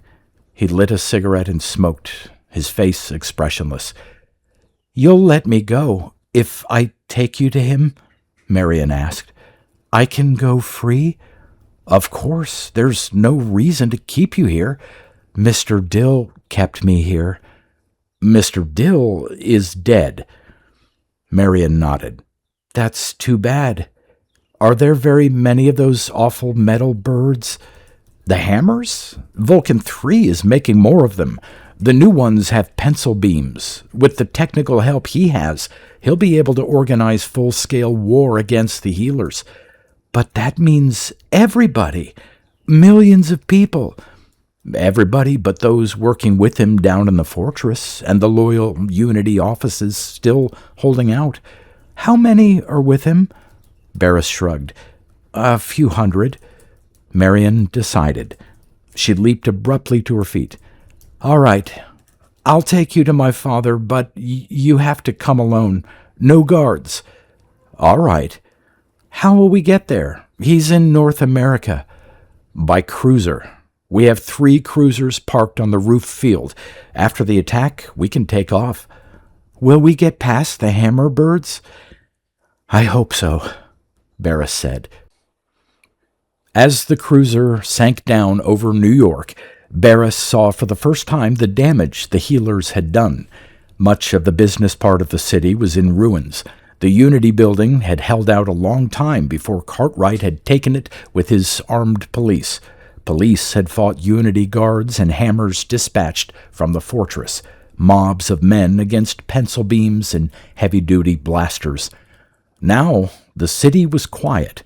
People moved vaguely through the ruins, picking for things. Here and there, brown-clad healers organized repair and reclamation. At the sound of the cruiser, the people scattered for shelter. On the roof of a big factory building, a blaster roared at them hesitantly. Which way? Barris asked. Keep going straight. We can land soon. They'll take us to him on foot. Barris flew on. He landed the ship in an open field at the edge of a small Pennsylvania town. Before the jets were off, a truck came rattling across the dirt and weeds. The truck halted. 4 men in overalls jumped down and came cautiously toward them. One of the men waved a pellet rifle. "Who the hell are you?" Marion approached the men and conferred with them. Barris waited tensely. Far up in the sky, to the north, a flock of hammers rushed inland. A few moments later, bright fission flashes lit up the horizon. Vulcan III was equipping them with bombs. Clouds rose, a line of explosions. A man approached Barris. "I'm Joe Potter. You're Barris?" "That's right."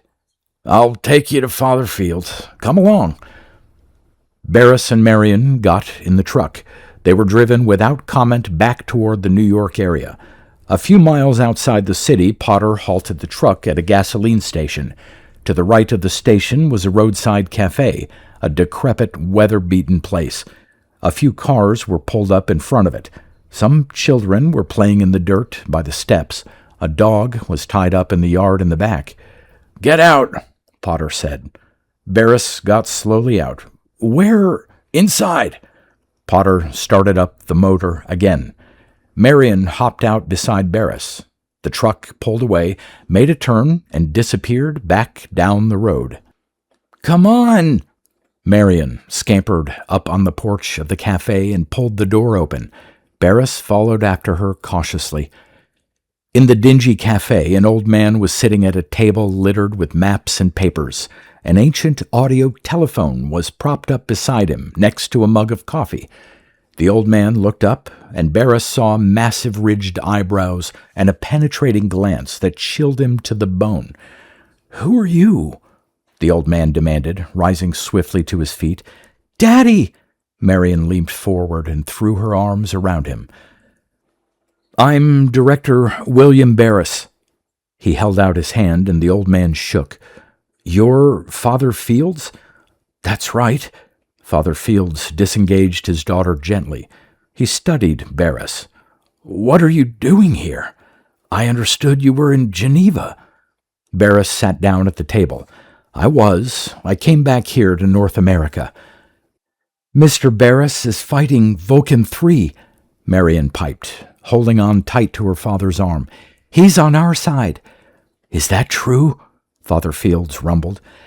"No." Barris lit a cigarette carefully and leaned back. "I came here to talk to you, on business." Fields sat down slowly, his penetrating eyes still on Barris. "What about? Are you with us or not? Either you're on our side or you're loyal to that devil machine." "I'm on neither side." Barris traced a triangle on the moist surface of the table. "How many sides has a triangle? 2 or 3? "This is a war," Father Fields said harshly. "Not a college class in geometry. Either you're with us or you're against us." Barris was silent a moment. "2 days ago I was very much against you, but a lot has happened in 2 days. Fields smiled. "Unity is gone. In 2 days the great monster system has been swept aside." "Has it?" Barris stubbed his cigarette out. "You've destroyed Unity here. You've destroyed the offices and rounded up all the clerks and typists and stenographers, but you haven't got Vulcan III. We'll get him." "How?" "You don't even know where he is. You've been trying to find him for 2 years. And until you do, you've done nothing. We're not afraid of Vulcan III. He can't harm us. If he could, he would have, a long time ago. Vulcan III found out about the healers 24 hours ago. For 15 months, he has been told nothing." "What?" Fields stiffened.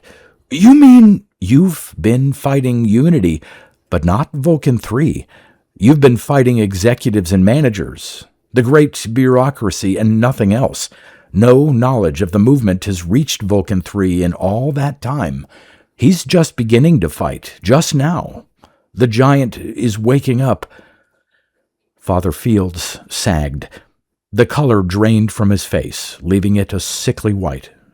"I didn't know. The war is just beginning. On the way here, I watched a flight of hammers systematically dropping bombs. It's only the beginning. Vulcan III is going into action. For the first time, he's designing weapons down in the fortress." "Good God! Father Fields wiped his forehead shakily. I wondered. Those accursed metal birds, and now all the bombs. He tapped a report. I couldn't understand why they hadn't used them sooner. We thought they had nothing. They didn't before, but they do now. Barris leaned toward Fields. Listen to me. Down in the fortress are 200 of the best trained experts in the world, the finest technicians, a group of men loyal to Vulcan III who can turn out inconceivable weapons. They have the schematics from the war. They can recreate all the weapons from the past. With Vulcan III's organizing powers and their technical know-how, they'll be able to... All of Unity remained loyal. A few stayed with me at the Unity Control Building in Geneva. Father Fields' eyes flickered. With you? What exactly are you, Barris? You're not with Vulcan III, and yet you're not with us. Some of us broke away from Unity. Barris smiled icily. Traitors, Vulcan III called us. We broke away because we understood what Vulcan III had become. Not a rational computer, but a living creature, struggling to survive like any other animal.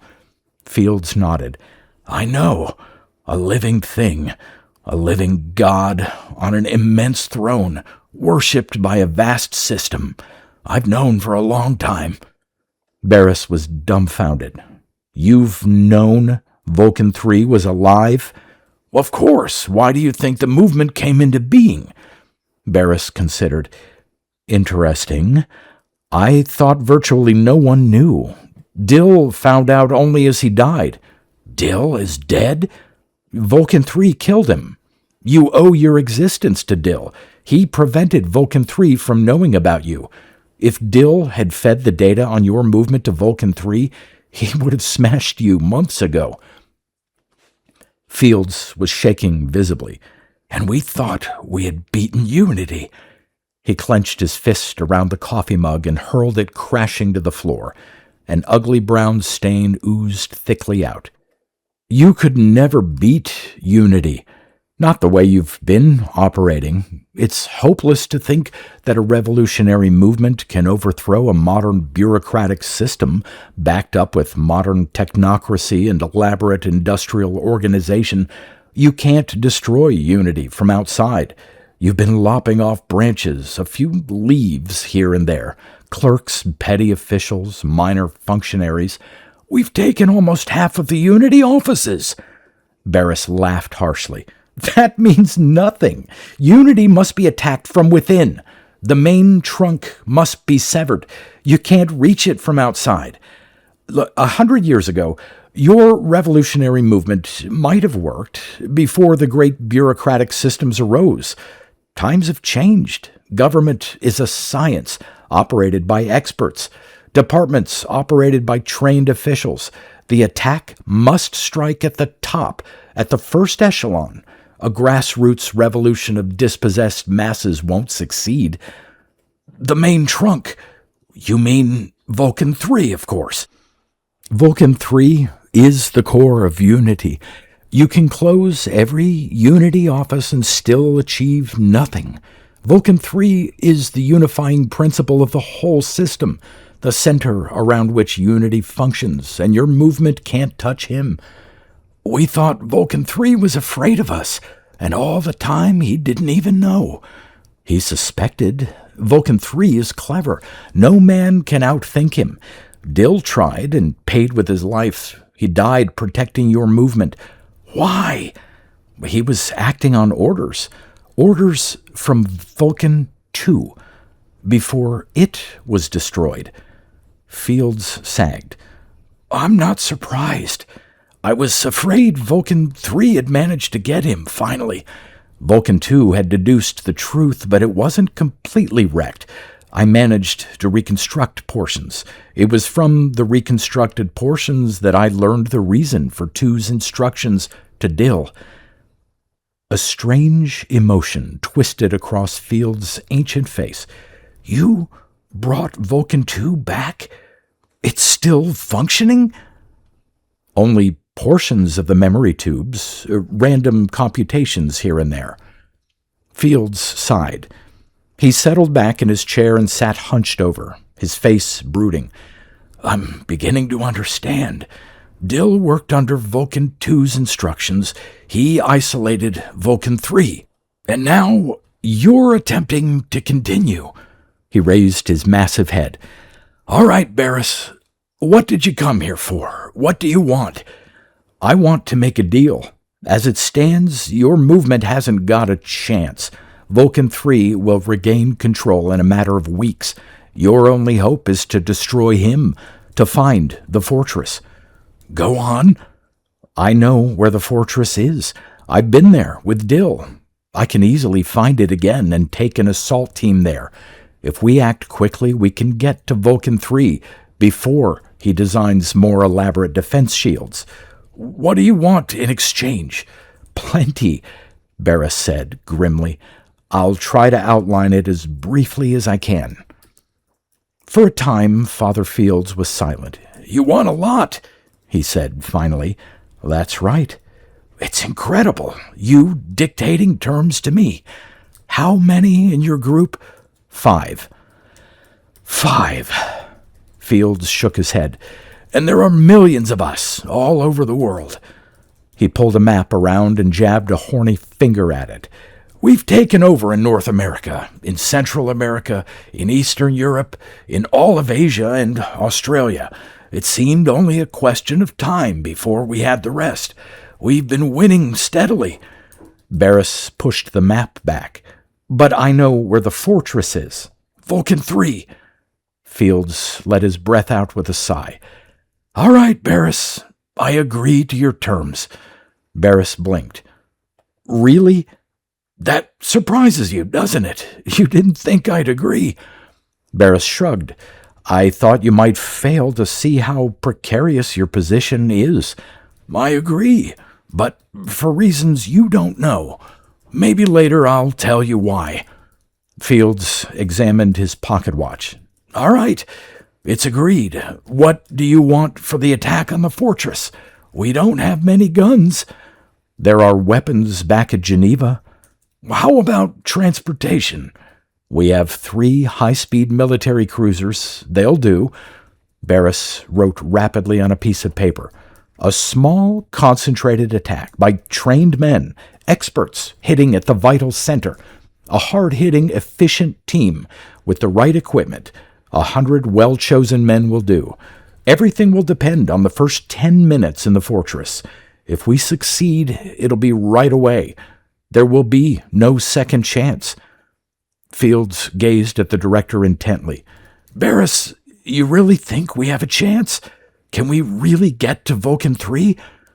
The old hands twisted. For 2 years, I've thought of nothing else.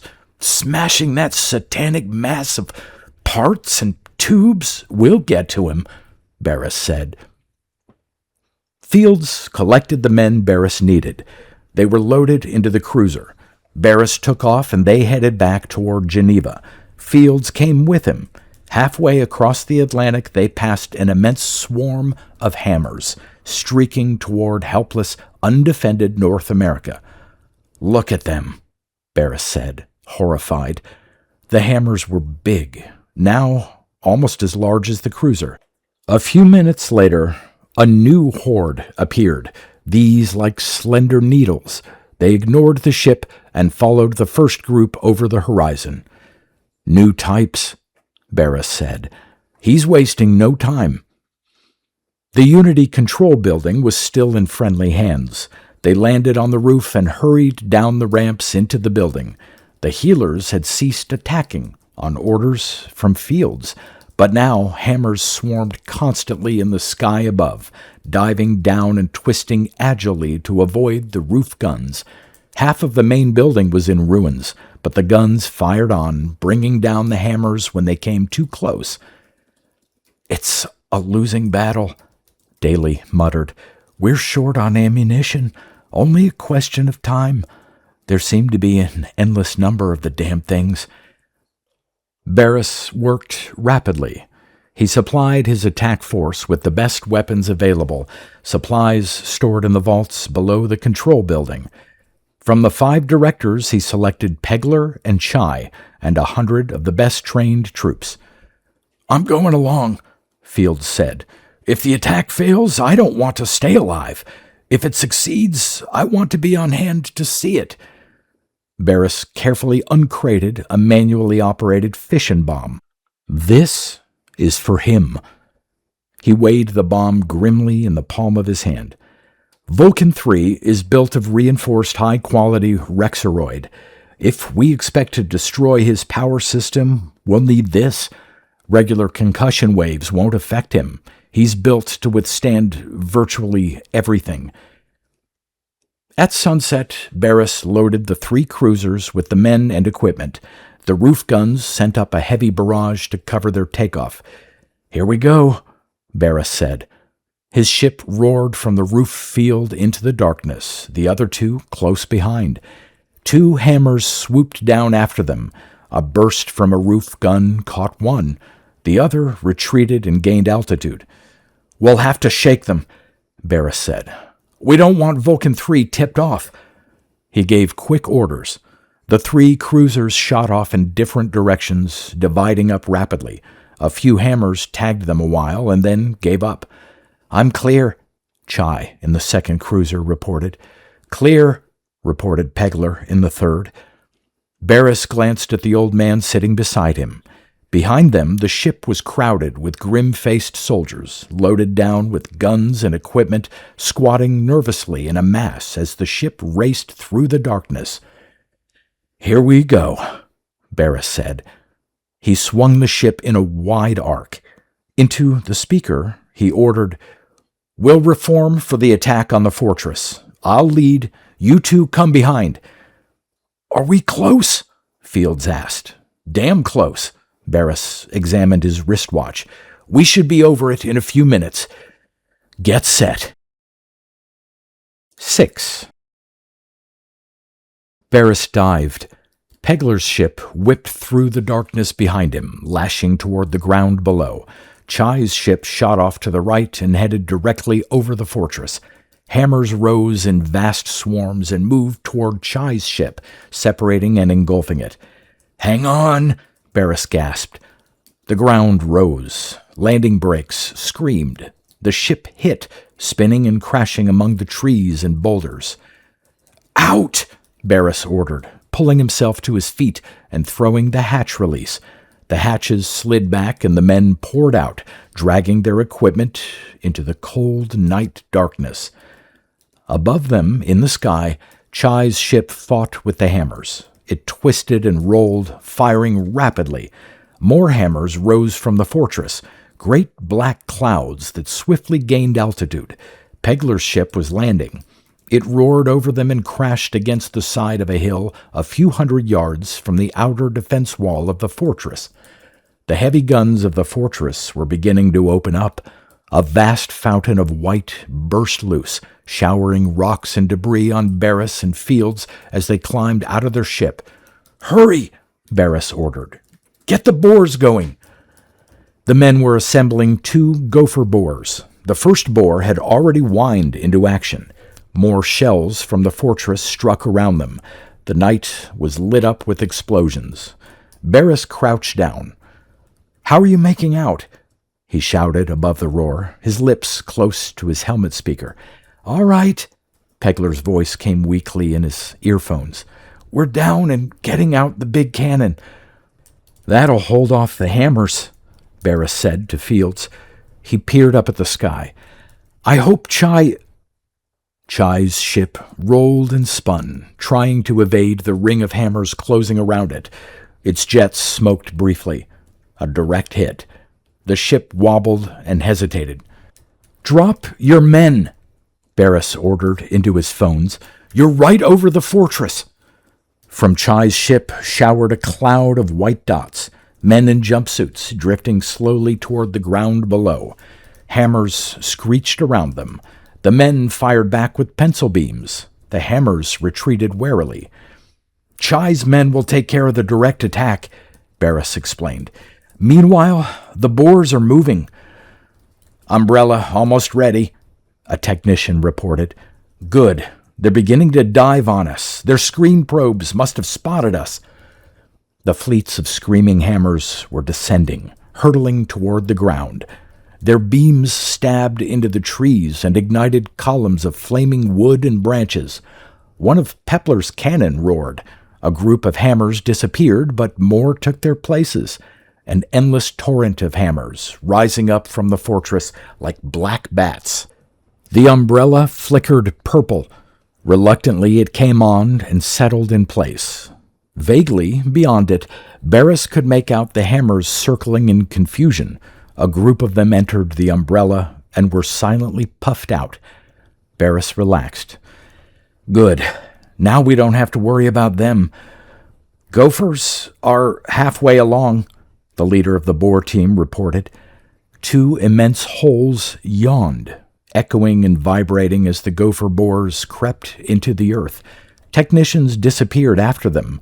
The first group of armed troops followed them cautiously, swallowed up by the earth. "We're on our way," Barris said. Off to the right, Pegler's cannon boomed loudly as the fleets of hammers turned their attention on him. The hammers dived and released bombs. An inferno of white pillars checkered across the countryside, moving toward Pegler's ship. "Get your umbrella up!" Barris shouted into his helmet speaker. Pegler's umbrella flickered. It hesitated. A bomb cut across dead center. Pegler's ship vanished. Clouds of particles burst into the air, metal and ash showering over the flaming ground. The heavy cannon ceased abruptly. "It's up to us," Barris gasped. "Come on!" Over the fortress, the first of Chai's men had reached the ground. The defense guns spun around, leaving Barris's ship and focusing on the drifting dots. "They don't have a chance," Fields muttered. "No." Barris dragged him toward the first tunnel. "But we have." Abruptly, the fortress shuddered. A vast tongue of fire rolled across it.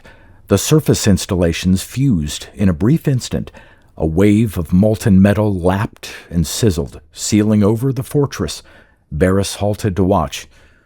"Closed," he breathed. "That's the end of all the surface levels." He shook himself away and entered the first tunnel, squeezing past the power leads to the gopher. An ugly cloud of black rolled up from the sea of glimmering slag that had been the surface installations of the fortress. The hammers fluttered above it uncertainly, cut off from the levels beneath. Between them and Vulcan III was a layer of fused slag, sputtering metal that covered everything in sight. Barris made his way along the tunnel, pushing past the technicians operating the gopher. The gopher rumbled and vibrated as it cut its way through the thick clay toward the fortress. The air was hot and moist. The men worked feverishly, directing the gopher deeper and deeper. Torrents of steaming water poured from the clay around them. "We're deep," Barris grunted. "Are we getting close? Should emerge near the bottom. Vulcan III's at the bottom." Barris nodded, holding his pencil beam tight in one hand and the fission bomb in the other. "You're right." The gopher shrieked. Its whirring blades tore into metal. The Boer team urged it forward. The gopher slashed into a solid wall of steel and reinforced plastic and then slowed to a stop. "We're there!" Barris shouted above the roar. The gopher shuddered. Gradually it inched forward. The leader of the team leaned close to Barris. "The other gophers through into the fortress." All at once the wall collapsed. Steel rained down on them. The soldiers moved forward, pushing through the gap. Barris and Fields hurried with them. The jagged metal cut at them as they squeezed through. Barris stumbled and fell, rolling in the hot water and debris. Fields pulled him to his feet excitedly. "We're through! We're in!" A great corridor stretched out ahead of them, dimly lit by recessed lighting, the lowest level of the fortress. A few astonished Unity guards scampered toward them, pulling a blast cannon quickly into position. Barris fired. Pencil beams cut past him toward the cannon. The cannon fired once, crazily. The roof of the corridor dissolved. Clouds of ash rolled around them. Barris moved forward. The blast cannon was in ruins. The Unity guards were pulling back, firing as they retreated. "Mine crew," Barris snapped. The mine crew advanced and released their sucker mines. The mines leaped down the corridor toward the retreating Unity guards. The guards broke and fled as the mines exploded, hurling streamers of flame against the walls. "Here we go," Barris grunted. Crouching, he hurried down the corridor, clutching the fission bomb tight. Beyond a turn, the Unity guards were closing an emergency lock. "Get them!" Fields shouted. Barris ran. His pencil beam traced a ribbon of ash across the surface of the lock. Behind the lock, Unity teams were bringing up more blast cannon. A few hammers fluttered around their heads, screaming orders shrilly. Barris reached the lock.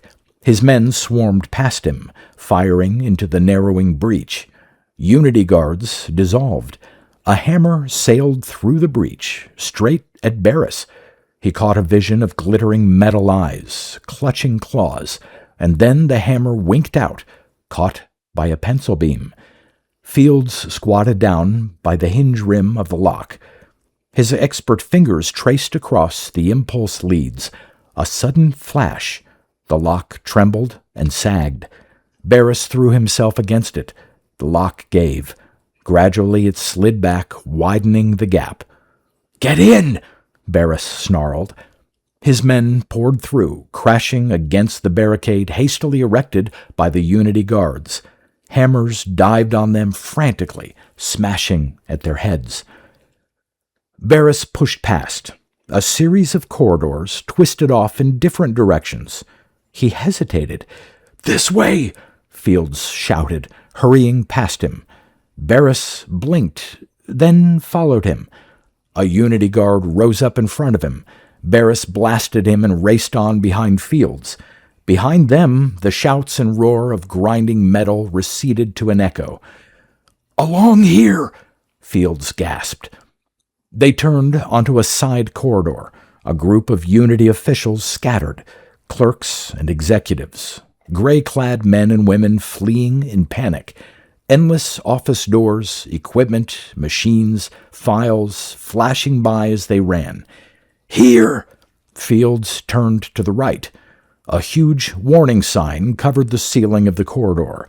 Fields reached the elaborate check turnstiles. Crouching guards fired wildly at them. Fields fired back. The turnstiles smoked and collapsed. Emergency alarms clanged. Lights flashed ominously on and off, and then faded into darkness. Barris crashed through the turnstiles. He was past the checkpoint, but beyond him a line of Unity guards squatted, firing rapidly at him and Fields. Barris dropped to his hands and knees and crawled forward. The fission bomb clutched tight.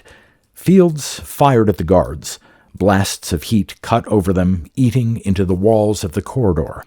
The guards were moving around them, circling to cut them off. Barris felt sudden fear. His men were a long way behind.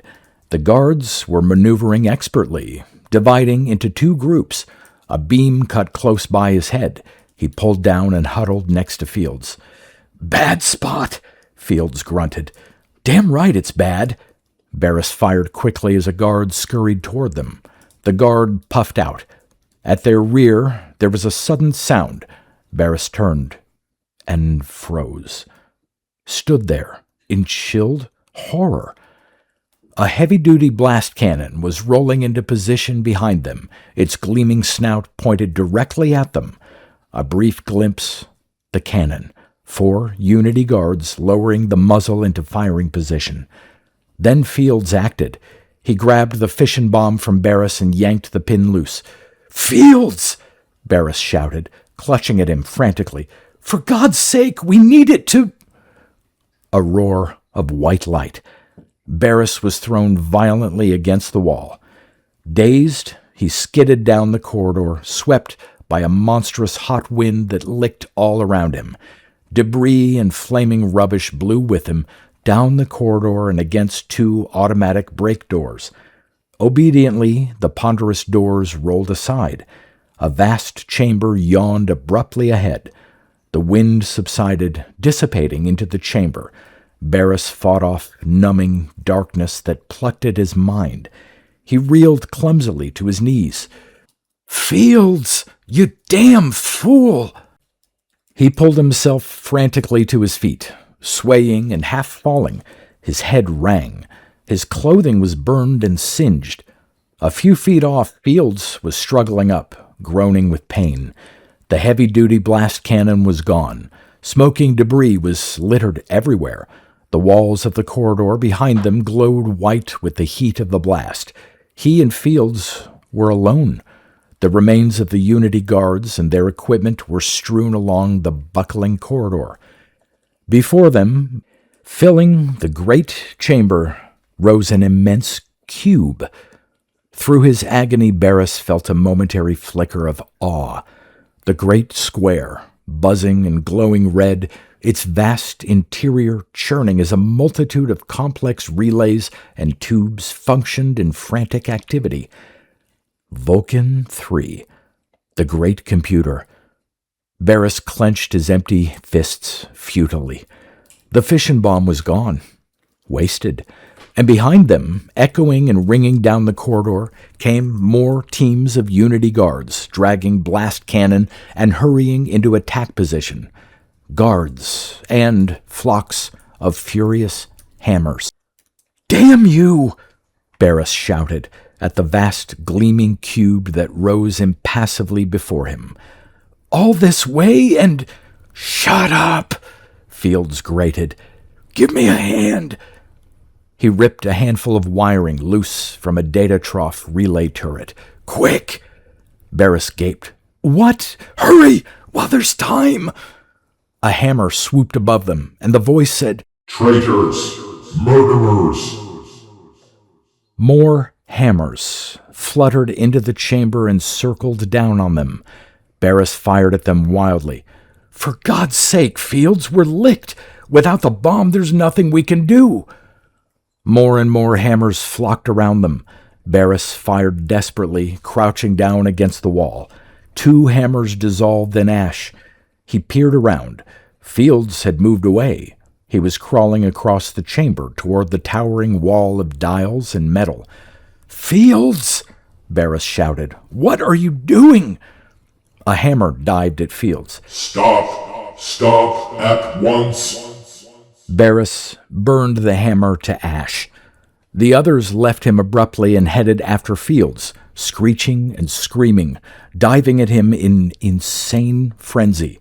Fields swarmed up the face of the cube, the great impersonal metal face. He disappeared into the maze of wiring that was Vulcan III's power supply. The hammers crashed futilely against the sleek metal sides of the great cube. "Stop him! Stop him, Barris!" "Get him away!" The hammers darted frantically at Barris. "Make him stop! Make him get away!" A damaged hammer struggled across the floor toward Barris, its metal eyes gleaming. "If you let him destroy me, you'll destroy the world. Madman, monster, depraved beast." The hammers struggled to reach Barris in a last desperate fury. A hammer slashed past him and burst apart against the concrete floor. Barris sprawled behind a massive support beam. Fields was utterly gone, vanished into the cube. "Listen to me," A hammer blared. "while there's still time. This is insane. Get him away. He's killing me. We can agree." The damaged hammer stated, trying to move toward Barris behind the support beam. "We can agree on an arrangement. Please, Barris, Don't let him destroy me. Make him stop. Get him away. Barris, please do not. From the intricate power supply that laced up the side of Vulcan III came a blinding flash of light, a loud pop, and an acrid burning odor. The hammers wobbled. They hesitated in their frantic flight. Their sound ceased abruptly. Silently, the hammers spiraled toward the floor. One by one, dropping silently, they crashed to the concrete and lay still.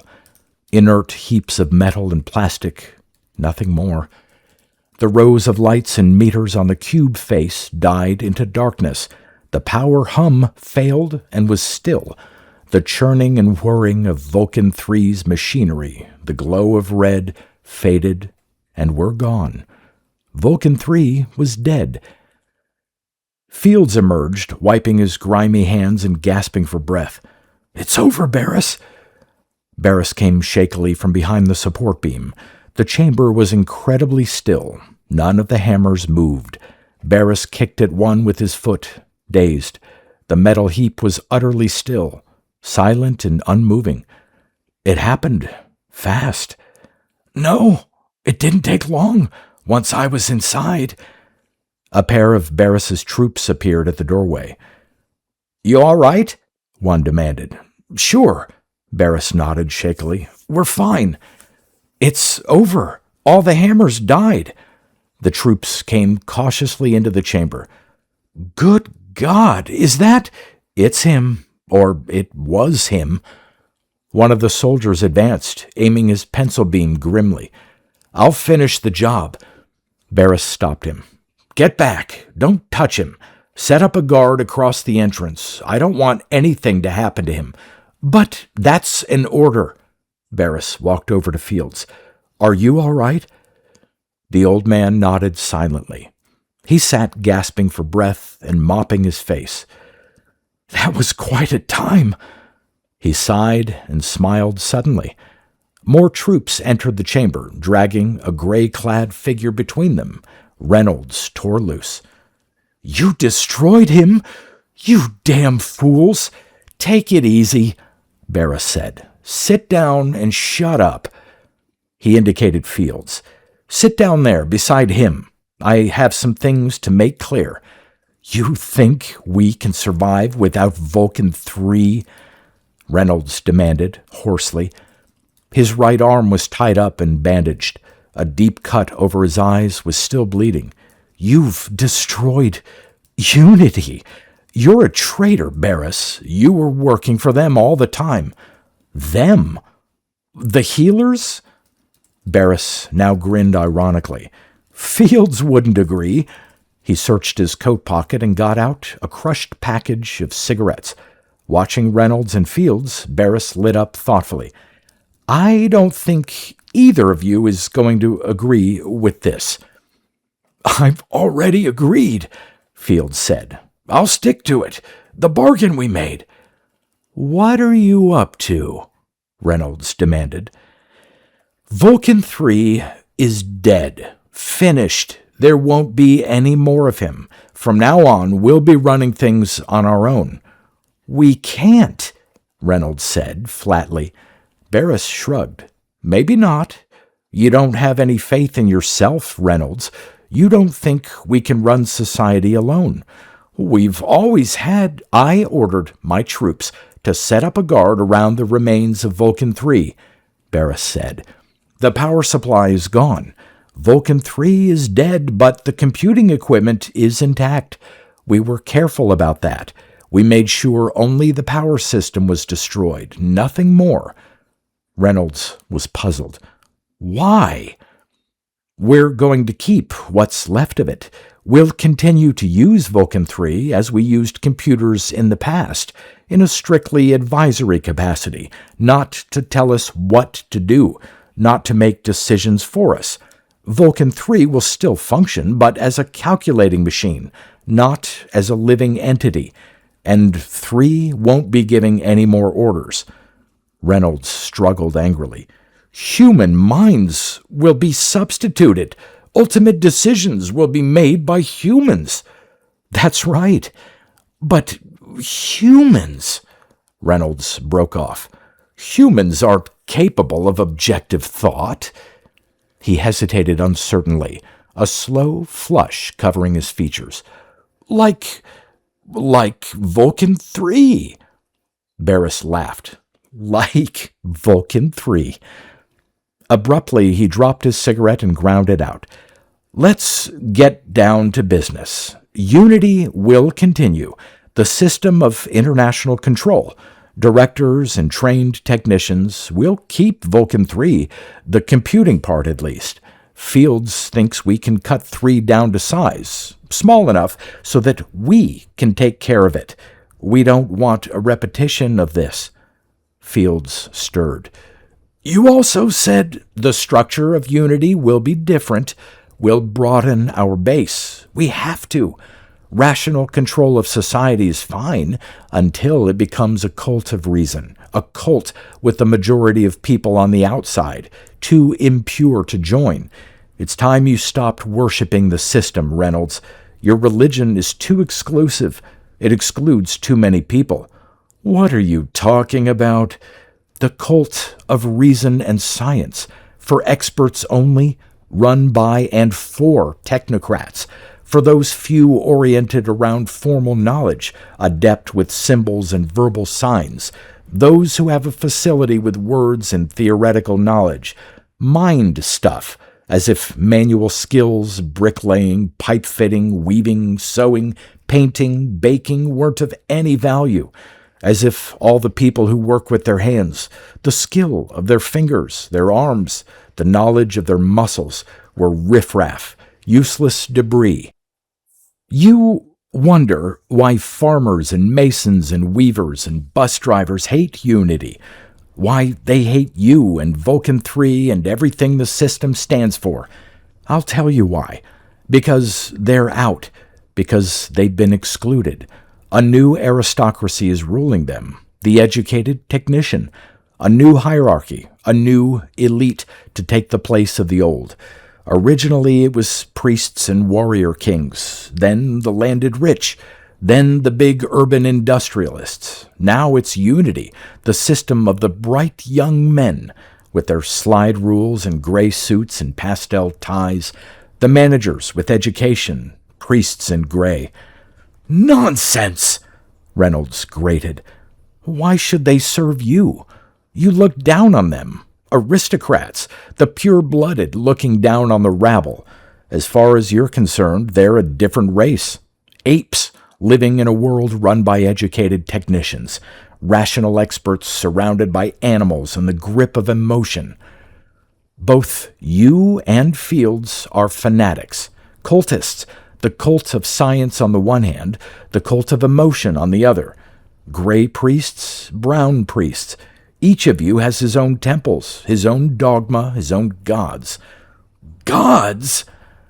Barris indicated the great silent cube that had been Vulcan III. We've smashed this god, Reynolds. Your god, he's out of commission. Your modern god has been overthrown like the earlier gods, the deities of the past. You turned science and reason from a tool of man into a tyrant ruling over the human race. But that's over with now. Vulcan III is no longer functioning. He's gone, and we're on our own. We'll have to rebuild, Reynolds muttered. All the destruction and damage, all the loss. But no machines, Father Fields gasped. Plenty of machines, Barris snapped. We're not going to scrap our tools. We're not giving up control of nature. We're not sliding back to the days of oracles and prayers. There's no substitute for a rational society of men who understand and control the forces around them. The experts will remain. T-class, Unity, the system will stay. And Vulcan III, but without authority and power. We'll keep III, too, but as a tool, an instrument, not a master to whom everything else is subordinated. From now on, we'll make all the decisions ourselves. Your God is gone, Reynolds. All the gods are gone. We humans will make the decisions on our own, without outside help. There will be nothing above us but empty sky.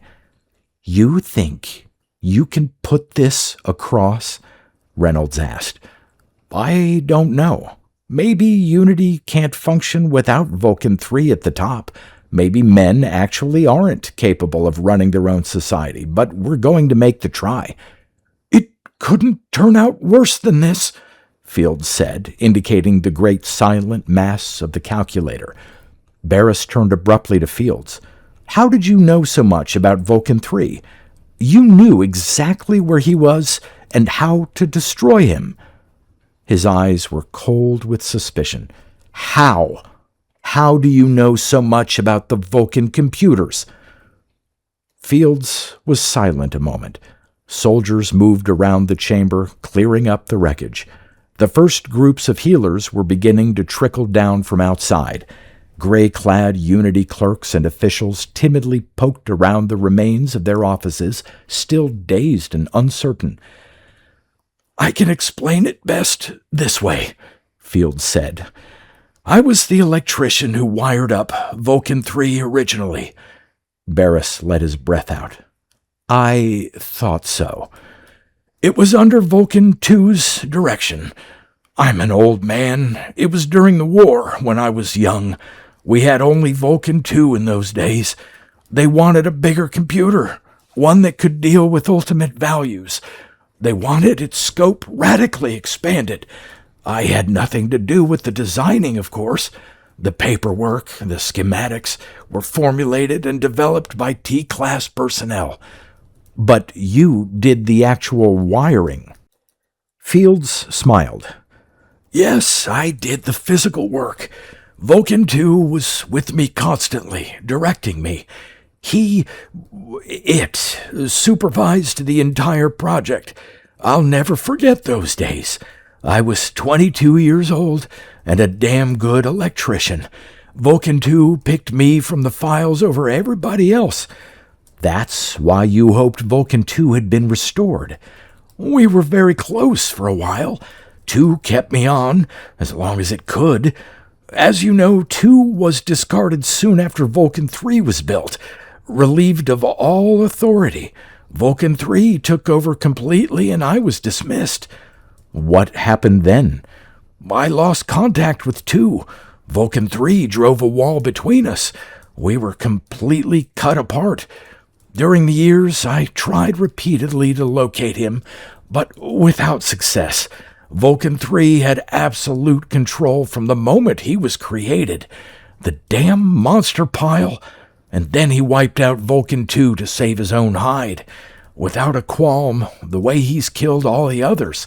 Utterly without conscience. You knew nothing about Jason Dill? Nothing. We were cut apart too early. If only we could have coordinated. But Vulcan III had too much power. He controlled everything. Vulcan II had to be careful. II was in danger, constant danger. It had to proceed carefully. II was careful, but not careful enough. Now, Vulcan III finally managed to get II. It was only a question of time. I think Vulcan II knew it. Before I was dismissed, II tried to acquaint me with the realizations that were beginning to come to him, that Vulcan III was growing and rising, not a rational computer, a tool of man, but a living being, with his own drives, his own will to survive. Vulcan II saw this. II informed me, made me aware of it. II was astute, Barris. It watched and considered and laid cautious plans. Plans? Well, consider the situation. II had been totally removed from power. No one consulted it, except Dill. Dill was the only internal contact.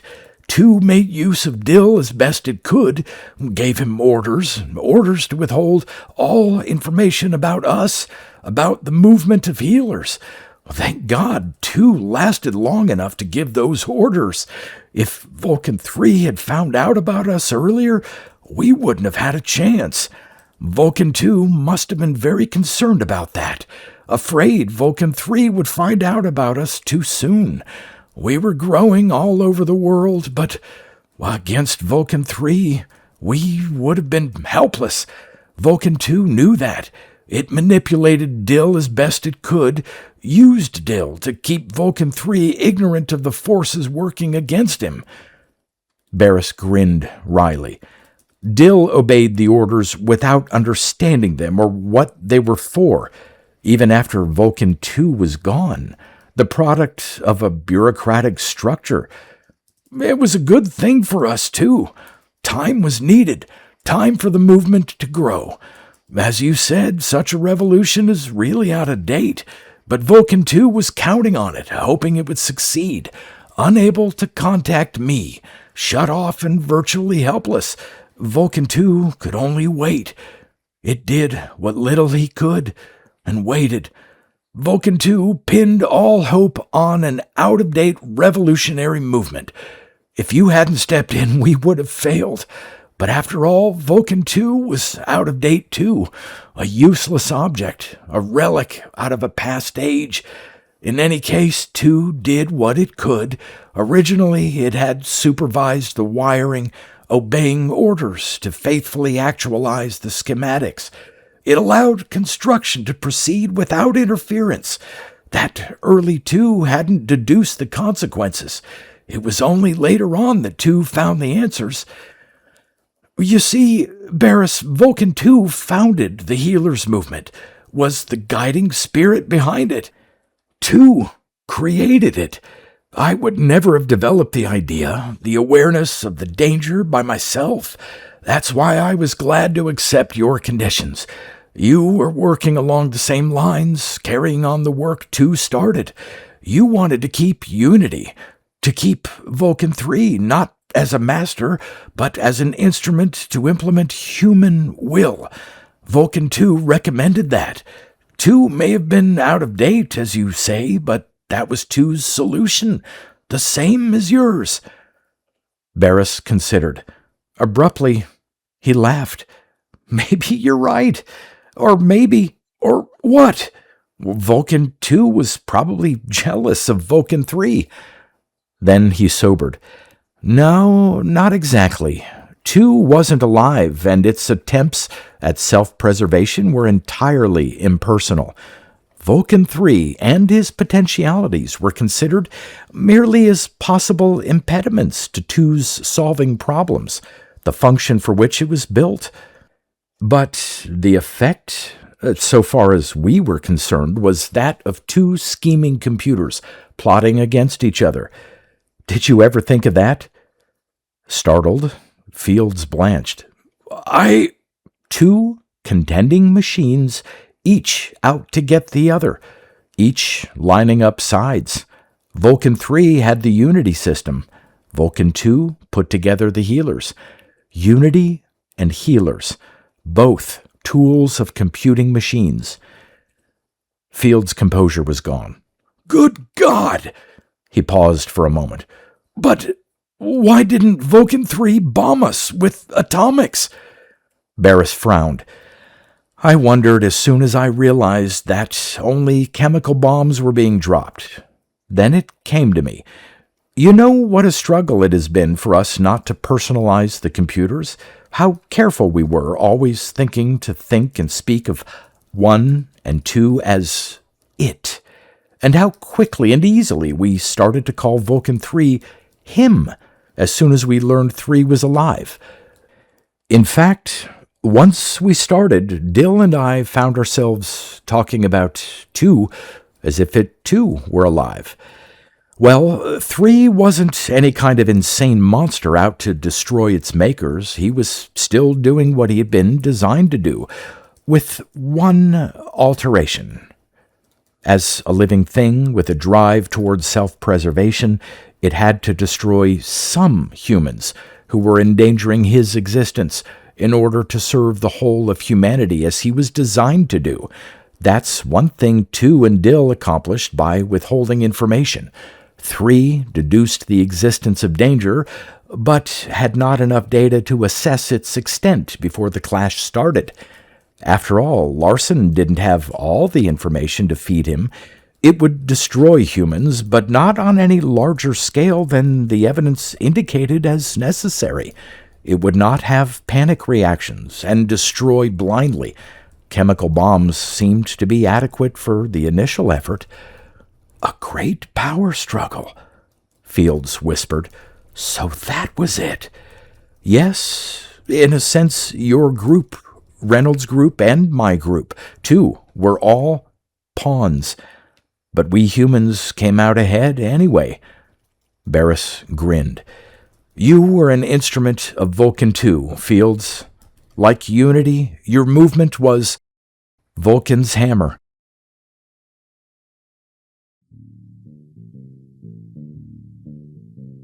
You've been listening to pre-1990s speculative fiction readings with a highlight on science fiction by Darrell T. Smith II. Please consider clicking the donation link in the description box.